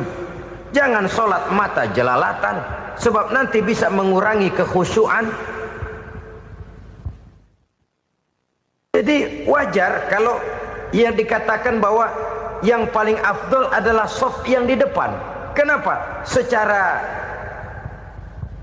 harfiah pengertiannya akan lebih mengundang kekhusyuan. Kenapa? Kalau kita di shaf paling depan di masjid umpamanya paling banter, kita lihat tembok. Tapi kalau kita shaf di tengah atau di belakang, orang-orang di depan kita pun akan kelihatan. Yang bajunya loreng, yang bajunya genggang, yang bajunya macam-macam. Kita lihat, kadang-kadang kita pikirin, ada yang bajunya bolong. Kita sholat tapi dalam hati, ini orang bajunya robek, ya nggak tahu apa. Ada saja hal-hal yang mengusik kekhusyuan kita. Oleh sebab itu diajarkan dalam posisi berdiri, lihat, arahkan pandangan matamu kepada tempat sujud. Ini kan filsafat kehidupan. Maksudnya apa? Kalau lagi diri, lihat dong tempat sujud. Kalau udah di atas, ingat dong sama yang bawah. Kalau sudah tinggi, ingat dong dari mana kamu berangkat. Kalau sudah berkuasa, bantu dong yang lemah. Kalau sudah kaya, santuni dong yang miskin. Kalau sudah alim, bimbing dong yang awam. Ini filsafat kehidupan. Dalam posisi berdiri, kau lihat tempat sujud. Ini akan melahirkan kepekaan sosial, di mana seseorang mau tahu kepada orang lainnya. Bagaimanapun kaya kita, tinggi pangkat dan jabatan kita, jikalau hidup hanya untuk kepentingan perut sendiri saja, rasanya belum membawa manfaat di dalam kehidupan kita. Tapi efek yang tertinggi sesungguhnya, sholat mencegah manusia dari perbuatan keji dan munkar. Perbuatan keji dan munkar, walaupun kelihatannya mendatangkan uang, membawa keuntungan, tapi itu keuntungan semu, keuntungan sementara. Dengan menipu orang lain kita bisa dapat untung, tapi tidak membawa berkah. Dan itu adalah kerugian besar dalam kehidupan kita. Maka untuk meraih kemenangan, harus dimulai dengan membentuk kepribadian yang tegar, memiliki sandaran vertikal yang langsung kepada Allah Subhanahu wa ta'ala. Dan itu hanya bisa kita tempuh melalui jalur ibadah formal yang sudah ditentukan Allah, yakni sholat yang 5 waktu. Untuk memperkuat itu, ada sholat-sholat sunnah, rawatib, nawafil, sebagai terminal-terminal kontrol cadangan untuk memelihara stabilitas temperatur batin di dalam kita berhubungan dengan zat yang maha gaib, yaitu Allah Subhanahu wa ta'ala. Orang sering bertanya, Pak, itu tetangga saya nggak sholat, duitnya nggak habis-habis, Pak. Nggak sholat tapi mobilnya tambah terus. Nggak sholat tapi usahanya makin maju. Tapi di sisi lain ada orang yang rajin sholat, rezekinya butak bener. Anaknya mana kurus, mana korengan. Saudara hadirin ma'asyiral muslimin rahimakumullah, harus saya katakan bahwa sholat memang bukan untuk cari duit. Sholat adalah sandaran vertikal kita kepada Allah. Sedangkan soal rezeki itu berkaitan dengan sifat Allah maha pengasih dan maha penyayang. Allah maha pengasih, siapapun dikasih kalau mau usaha. Allah maha penyayang, tidak semua orang disayang oleh Allah Azza wa Jalla. Dan belum tentu banyak harta itu merupakan nikmat. Mungkin juga istidraj.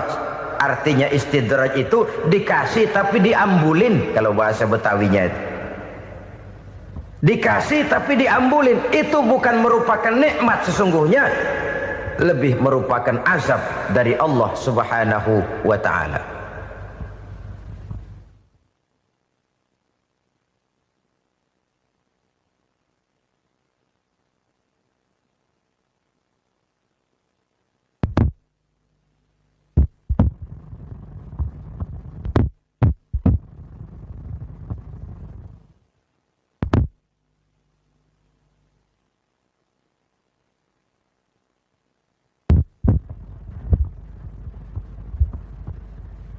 Agama mempunyai sistem sholat, dan kita umat Islam telah dituntun oleh Allah Subhanahu wa ta'ala yang wajibnya 5 kali dalam sehari semalam mendirikan solat, dan itu tentu berada dalam jangkauan kemampuan manusia. Pada awalnya barangkali kita memang merasa solat itu satu kewajiban, tapi semakin kita hayati makna, manfaat, dan filsafat yang terkandung di dalam ajaran solat, semakin sampai kita kepada keyakinan bahwa solat adalah keperluan kita. Sehingga pada waktu tertentu dinilai puncaknya, kita tidak lagi akan berkata saya wajib sholat, tapi kita akan berkata saya perlu sholat. Kalau kita sudah merasakan itu adalah keperluan kita, nah di sanalah kita baru akan merasakan ruginya kalau hal itu tidak kita laksanakan. Sepanjang kita masih berkata saya wajib sholat, kita akan lebih merasakan dia sebagai beban ketimbang sebagai keperluan. Yang jelas Allah tidak memerlukan ibadah yang kita laksanakan ini. Dengan kata lain, andai kata satu dunia penuh ini orang tidak ada yang sholat satu pun, Allah tidak akan turun dari jabatan Tuhan. Jangan lalu berpikir kalau kita ngambek se-RW kagak sembahyang Tuhan tekor kali ini ya. Tentu tidak, itu perlunya kita, bukan perlunya Allah. Dan pada induknya kita akan berkata saya perlu agama. Kalau secara induk kita sudah memerlukan agama, maka konsep-konsep yang ada di dalam ajaran agama itu pun adalah juga merupakan keperluan kita. Baik dia bernama sholat, baik dia bernama puasa, baik dia bernama zakat, baik dia bernama haji, seluruhnya adalah keperluan kita. Dan sesuatu yang kita perlukan apabila tidak kita laksanakan akan melahirkan kerugian di dalam kehidupan. Jangan heran kalau kita membaca riwayat perjalanan hidup para salafus soleh, orang-orang soleh. Ada yang tahajud sampai 100 rakaat, ada yang sholat malam kakinya sampai bengkak. Kita sekalinya bengkak biri-biri. Ada yang sholat membaca surah dalam Al-Quran sampai khotam Quran. Kok mau? Mereka sudah merasakan itu keperluan. Itu saja soalnya. Satu saat pun jikalau kita merasa bahwa itu keperluan saya, kita pun akan melaksanakan seperti itu. Keperluan saya dalam kehidupan. Inilah yang kedua. Yang ketiga, orang bertakwa yang akan meraih kemenangan itu, wa mimma razaqnahum yunfikun. Mereka membelanjakan sebagian daripada rezeki yang diberikan Allah kepada mereka. Mereka infakkan di jalan Allah.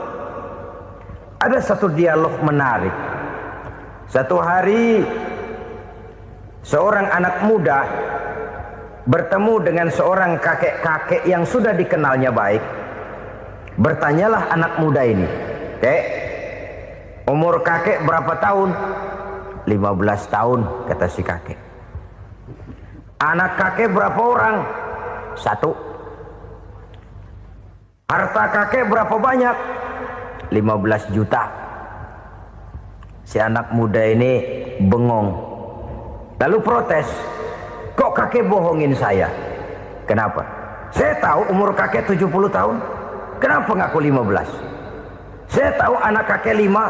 Kenapa bilang 1? Saya tahu kakek miliuner, miliaran uang kakek. Kenapa ngaku cuma 15 juta? Begini, kata si kakek tadi. Benar, umur saya 70 tahun. Tapi dari umur yang 70 tahun itu baru 15 tahun terakhir ini saya merasakan ibadah kepada Allah. Meninggalkan maksiat, jauh dari segala macam munkarat. Maka yang 15 tahun inilah yang benar-benar saya rasakan sebagai umur saya. Benar anak saya 5, tapi yang 4 susah diatur.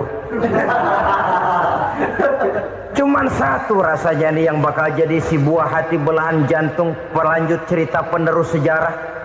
Cuma 1 ini yang saya harapkan, yang akan jadi anak soleh, yang akan membuat saya menerima pensiunan pahala. Kalau yang 4 apek dah, nggak ada harapan. Nah, tuh nyekek botol melulu.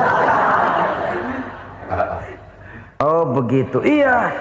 Lalu kenapa kakek bilang harta kakek cuma 15 juta padahal saya tahu kakek uangnya miliaran, depositonya banyak?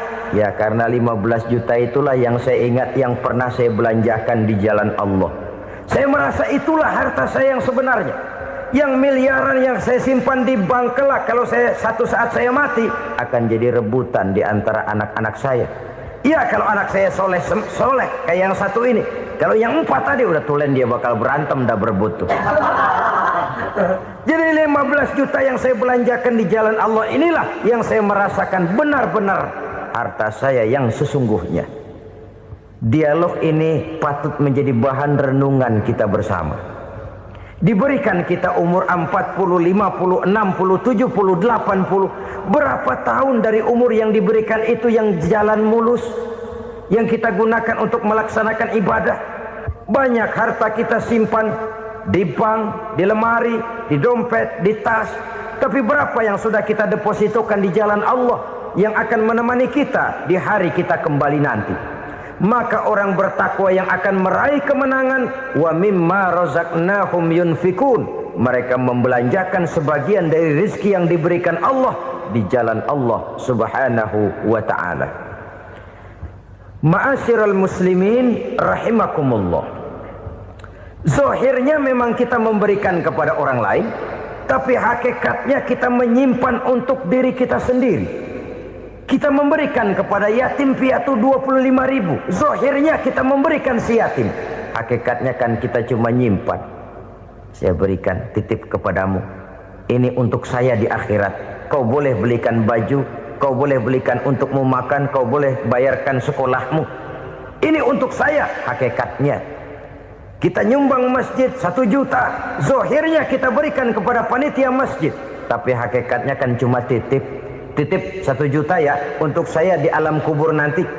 Silahkan kau boleh belikan semen, ini uang, belikan besi, belikan pasir.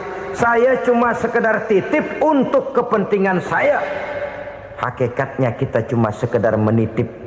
Sebagaimanapun pada hakikatnya, apapun yang kita miliki dalam kehidupan kan cuma sekedar hak guna pakai, bukan hak milik mutlak.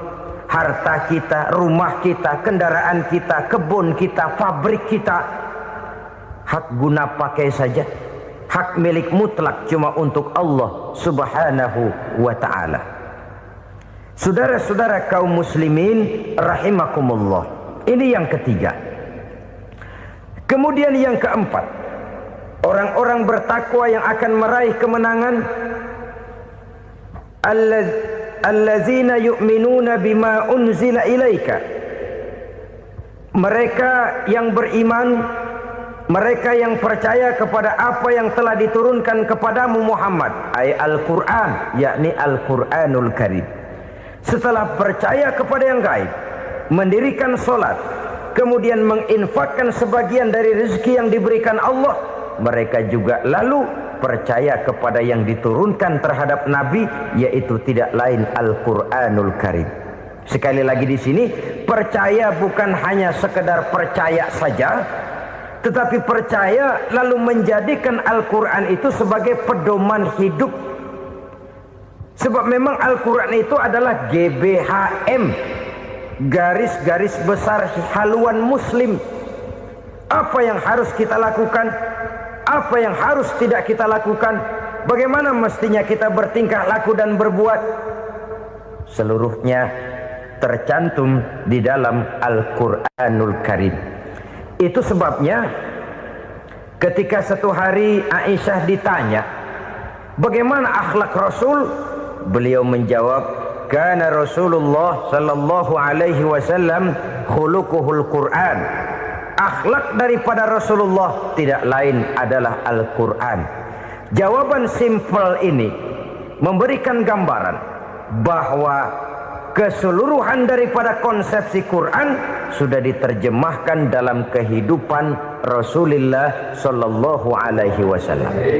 Karena kita tahu akhlak adalah keseluruhan dari gerak hidup manusia. Sejak ia berpribadi, berumah tangga, bertetangga, bermasyarakat, sampai kepada berbangsa dan bernegara, Al-Quran tetap memberikan sentuhan nilainya. Oleh karenanya, orang-orang yang bertakwa adalah orang-orang yang menjadikan Al-Quran sebagai pedoman dalam kehidupannya. Dan kita yakini Al-Quran diturunkan kepada Nabi Muhammad bukan merupakan produk Nabi Muhammad. Isi dan redaksinya langsung dari Allah Subhanahu wa ta'ala. Kemudian cirinya yang kelima, orang bertakwa yang akan meraih kemenangan itu, wa ma unzila min qablika. Tidak hanya sekedar percaya kepada yang diturunkan terhadap Nabi Muhammad, yaitu Al-Quran. Mereka juga percaya kepada apa yang pernah diturunkan kepada para nabi, kepada para rasul sebelum Nabi Muhammad.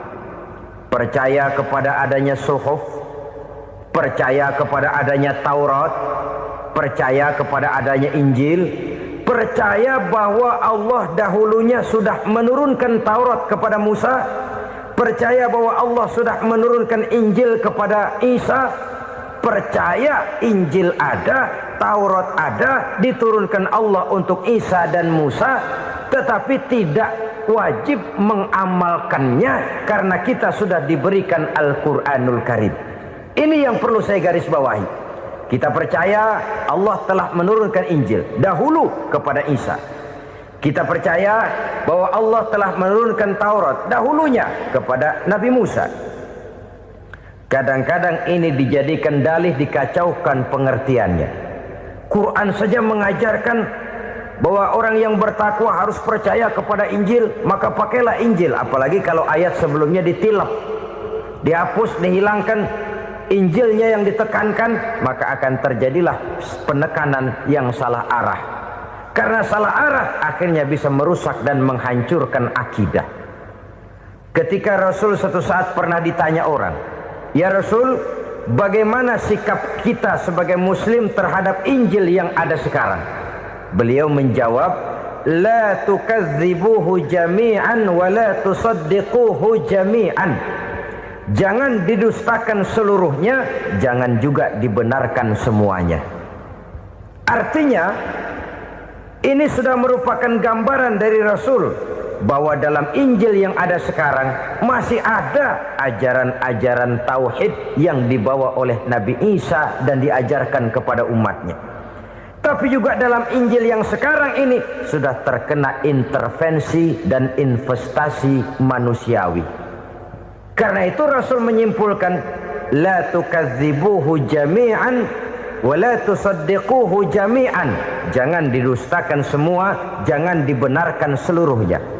Kita memang percaya Allah telah menurunkan Injil kepada Nabi Isa dulu, tapi kita tidak wajib mengamalkan Injil. Kita percaya Allah telah menurunkan Taurat kepada Nabi Musa, tapi kita tidak wajib mengamalkan kitab ajaran Taurat. Yang wajib kita percayai dan kita amalkan hanyalah Al-Quranul Karim. Kenapa? Oleh karena baik yang ada di dalam Taurat, baik yang ada di dalam Injil, tentu tercakup di dalam Al-Quran sebagai kitab terakhir yang diturunkan oleh Allah Subhanahu wa ta'ala. Dan itu wajar. Kalau seorang pejabat mau mengeluarkan satu keputusan baru, tentu dia harus meninjau keputusan-keputusan lama. Andai kata dianggap tidak berlaku, dianggap tidak relevan lagi, maka keputusan-keputusan lama itu tentu sudah dianggap tidak berlaku. Sebagian daripada aturan-aturan dalam keputusan lama yang masih dianggap relevan tercantum dalam keputusan baru yang wajib diamalkan. Begitulah hubungannya antara Al-Quran, Taurat, Zabur, dan Injil. 4 kitab samawi yang diturunkan Allah masing-masing kepada Zabur untuk Nabi Daud, Taurat untuk Nabi Musa, dan Injil untuk Nabi Isa alaihi wassalatu wassalam. Ketiga-tiga kitab itu kita percayai adanya. Kita yakini Allah telah menurunkan Zabur, Taurat, dan Injil. tapi kita tidak wajib mengamalkannya. Yang wajib kita mengamalkannya sekarang ini tidak lain hanyalah Al-Quranul Karim saja, karena ia mencakup apa yang ada di dalam Zabur, apa yang ada di dalam Taurat, dan apa yang ada di dalam Injil. Keotentikannya bisa dipertanggungjawabkan. Ya, tapi kan Nabi Muhammad sudah mati 14 abad yang lalu, dan di zaman beliau Al-Quran kan belum dikodifikasikan, belum ditulis. Bagaimana keotentikannya bisa dipertanggungjawabkan? Mudah saja. Allah berjanji, inna nahnu nazzalna dzikra wa inna lahu lahafizun. Kami yang menurunkan Al-Quran dan kami yang akan menjaga dan memeliharanya. Allah turunkan Quran, Allah menjaganya. Bagaimana cara Allah menjaga Al-Quran itu? Banyaknya orang-orang yang hafaz Al-Quran. Hafaz Al-Quran 30 juz, 114 surah, 6.666 ayat. Sehingga jangankan satu kata, jangankan satu ayat, satu kalimat saja berubah, sudah akan timbul reaksi dan mudah dimengerti. Kenapa? Banyak orang-orang yang hafaz Al-Quran. Sedangkan pada setiap akhir tahun biasanya malaikat Jibril selalu mengadakan checking terhadap ayat-ayat yang diturunkan pada waktu itu. Di zaman Nabi sendiri sudah ada usaha kodifikasi. Dan yang lebih luar biasa lagi, sampai hari ini tidak seorang pun mampu membuat satu ayat saja semacam Al-Quran. Ke bahasa manapun dia diterjemahkan, naskah aslinya tetap ikut, rujukan dasarnya tetap ada. Berdasarkan itu, maka tidak mungkin terjadi penyelewengan terhadap atau pemalsuan terhadap ayat-ayat Al-Quranul Karim. Kesuciannya, keotentikannya, kemurniannya bisa dipertanggungjawabkan. Ma'asyiral muslimin rahimakumullah. Oleh karenanya, konsepsi dasar daripada ajaran Islam ini memang tidak lain adalah Al-Quran dan Sunnah. Isi daripada agama Islam yang merupakan iman, Islam dan ihsan, konsepsi dasarnya tidak lain adalah Al-Quran dan Sunnah Rasulullah Sallallahu Alaihi Wasallam. Maka yang kita perlukan sekarang ini adalah terjemahan Al-Quran di dalam kehidupan kita. Dengan demikian, maka gaya kehidupan yang lebih Qurani itulah yang kita dambakan. Kita perlu memang terjemahan Quran dalam bahasa Inggris, dalam bahasa Belanda, dalam bahasa Jepang, tapi yang lebih kita perlukan adalah terjemahan Quran di dalam kehidupan kita. Konsekuen, tidak memanipulasi, ringan sama kita jinjing, berat sama kita pikul. Jangan kalau lempengan ayat Quran tuh kira-kira enak diamalin, keras teriakan kita. Giliran kira-kira ayat Quran itu mukul kepala kita sendiri, diam kita. Itu ciri yang pernah disindir Allah dalam awal-awal Baqarah juga. Ciri beragamanya orang yang munafik. Kullama adha'a lahum masyawfih, kata Allah. Wa iza azlama alaihim qamu. Apabila terang mereka jalan, apabila gelap mereka berhenti. Artinya, kalau kira-kira di Islam nguntungin, rame-rame pada teriak Islam. Tapi ketika diminta untuk berjuang, ketika dituntut untuk berkorban, rame-rame mengundurkan diri.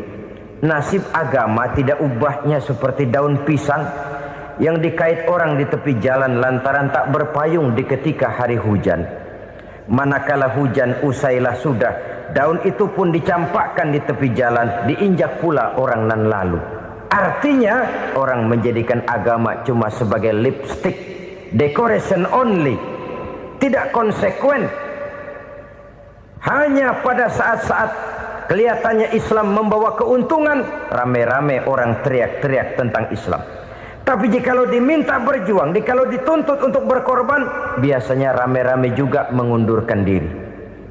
Jangan heran kalau mayoritas hitungan kita, tapi minoritas peranan kita.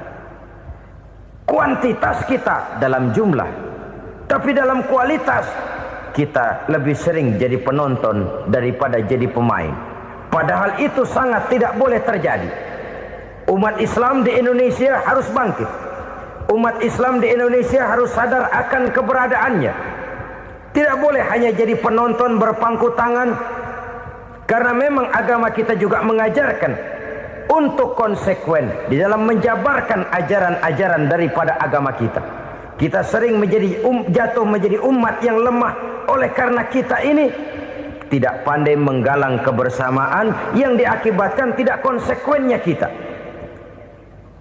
Diistilahkan bahwa umat Islam di dalam menggalang kebersamaannya itu harus seperti orang main sepak bola. Saudara-saudara kan tahu orang main sepak bola itu. Orang main sepak bola, kalau pertandingan belum dimulai sih silakan saja kumpul di luar lapangan, atur strategi yang baik. Tapi kalau pertandingan sudah dimulai, turun ke lapangan hijau, jangan kumpul terus. Ada sepak bola gotong royong, mundur rame-rame, depan ke depan kumpul melulu mainnya. Kalah. Orang main sepak bola itu ya harus ada penyerang tengah, harus ada penjaga gawang, harus ada strikernya, harus ada kiri luarnya, kanan dalamnya yang jadi backnya. Posisi boleh bermacam-macam, tapi yang penting saling ngoper untuk menggolkan gawang lawan. Begitulah umat Islam ini. Boleh ada yang jadi pejabat, boleh ada yang jadi pengusaha, boleh ada yang jadi petani, silakan ada yang jadi seniman, ada yang jadi penyair, ada yang jadi artis sekalipun. Tapi kalau sudah berhasil menguasai bola, jangan lupa operannya. Operan itu yang langka. Kita ini muslim kadang-kadang kalau sudah memegang menguasai bola, kalau belum mau mampus, belum mau ngoper. Nanti kalau sudah nggak punya bola, baru mau ngoper. Kalau sudah dengar-dengar mau dekat pensiun, baru mau jihad, baru mau berjuang, baru mau ngurus pesantren. Tanda tangan sudah tidak laku, memo sudah tidak dihargai, baru mau berjuang. Kemarin kemana mas? Kita tidak pandai memanfaatkan posisi. Dengan kata lain, kalau kembali kepada persoalan kita, konsekuensi kita terhadap agama yang kita anut ini belum ideal. Kita masih lebih sering berislam ini pada saat-saat yang menurut perhitungan kita membawa keuntungan. Tapi kalau diminta berjuang, dituntut berkorban, yang itu pun hakikatnya adalah untuk kepentingan kita juga. Allah tidak pernah menuntut kita untuk jihad bagi kepentingan Allah, itu tidak. Berjuang menegakkan agama Allah, apakah untuk kepentingan Allah? Tidak. Untuk kepentingan kita. Sebab nilai-nilai jihad itu pada akhirnya akan membawa kita kepada suatu kebahagiaan. Setidaknya kalau tidak di dunia, tentu di akhirat sebagai syahid. Oleh karena itu, pada bagian akhir ini saya ingin mengajak, marilah kita konsekuen. Sekali kita berkitabkan Al-Quranul Karim, mari dia kita jadikan pedoman. Jangan cuma kita jadikan sebagai penghias dinding, pelengkap rumah, bahwa di rumah kita ada Al-Quran, tapi yang baca kecoa. Habis pada bolong tuh Quran. Yang penting kan punya Quran. Ditaruh di pintu rumah. Biar apa? Biar kuntilanak kagak masuk katanya. Ya apa itu nasib Quran, cuma kerjanya jaga pintu, ngusir kuntilanak, ngusir memedi.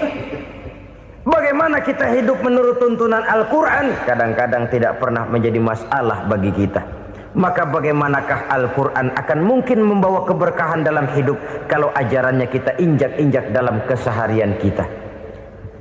Mewujudkan gaya hidup yang lebih Qurani, itulah yang akan kita rintis di dalam kehidupan kita. Bertahap, step by step, menurut kemampuan yang ada pada kita. Jika jalan ini tidak bisa kita selesaikan, percayalah akan ada generasi penerus yang akan melanjutkan usaha dan cita-cita mulia itu. Jadi percaya kepada Taurat, percaya kepada Injil, sekadar percaya Allah dahulunya sudah menurunkan itu, tapi kita tidak wajib mengamalkannya. Kenapa? Generasi Injil masa berlakunya sudah kedaluarsa. Taurat masa berlakunya sudah kedaluarsa. Injil pernah berlaku untuk orang Nasrani di zaman Nabi Isa. Taurat pernah berlaku untuk orang Yahudi di zaman Nabi Musa. Setelah generasinya berlalu, datang Rasul penutup yang membawa Al-Quranul Karim, maka Al-Quran itulah yang berlaku menjadi pedoman sampai hari akhir nanti. Jangan jauh dari Al-Quran, karena apabila ini kita lakukan, maka kita akan kembali kepada satu gaya hidup yang jauh dari tuntunan agama, dan itu artinya kita akan semakin jauh untuk meraih kemenangan. Saudara-saudara kaum muslimin rahimakumullah. Yang keenam, yang terakhir, orang-orang bertakwa yang akan meraih kemenangan itu wabil akhirati hum yuqinun. Mereka percaya, mereka yakin seyakin-yakinnya akan adanya hari akhir, di mana seseorang akan mempertanggungjawabkan seluruh perbuatannya di dalam hidup ini. Dan tidak ada satu perbuatan yang bagaimana kecilnya sekalipun, yang tersembunyi dalam pandangan manusia, yang tidak akan dibukakan persoalannya di mahkamah Qadi Rabbul Jalil di akhirat nanti. Itulah sebabnya maka percaya kepada akhirat disebut secara khusus. Padahal di awal tadi sudah dijelaskan yu'minuna bil ghaib, percaya kepada alam gaib, dan alam gaib ini termasuk akhirat. Kenapa pada bagian akhir disebut lagi akhirat? Karena ternyata bahwa kepercayaan kepada adanya akhirat merupakan induk dari kepercayaan terhadap adanya malaikat, setan, jin dan lain sebagainya, dan akan lebih memberikan sugesti dalam kehidupan manusia untuk meluruskan gerak hidupnya. Jikalau satu saat tergerak hati akan berbuat kejahatan, ingin mencuri, sadarlah, awas ada akhirat. Sebab kalau kita cuma teriak awas ada polisi, itu cuma tertunda sementara, begitu polisi meleng embat. Kalau kita ingin berbuat jahat cuma berteriak awas ada hansip, cuma sementara hansip itu ada. Tapi kalau ceritanya awas ada akhirat, mau menyeleweng awas ada akhirat, mau berjudi awas ada akhirat, mau mencuri awas ada akhirat. Keyakinan yang akan meluruskan gerak hidup manusia sehingga gerak itu jadi lebih terarah dan terkontrol, tidak merugikan baik diri sendiri, lebih-lebih orang lain. Ternyata bahwa kepercayaan kepadanya adanya hari akhirat sanggup menjadi sumber daya kontrol dari kehidupan manusia, sehingga ia tidak terjebak dalam perbuatan maksiat dan munkarat. Saudara-saudara kaum muslimin, inilah saja yang kita bicarakan pada pertemuan kali ini. Semoga Allah subhanahu wa ta'ala memberikan kekuatan zahir dan batin kepada kita untuk dapat meraih kemenangan dengan beriman kepada yang gaib, mendirikan solat, membelanjakan sebagian dari rezeki yang diberikan Allah, percaya kepada Al-Quran, beriman kepada kitab-kitab yang diturunkan sebelum Al-Quran, lalu meyakini adanya hari akhirat. Terima kasih atas segala perhatian, mohon maaf atas segala kekurangan. Usikum wa nafsi bitaqwallah. Wassalamu alaikum warahmatullahi wabarakatuh. Waalaikumsalam warahmatullahi wabarakatuh.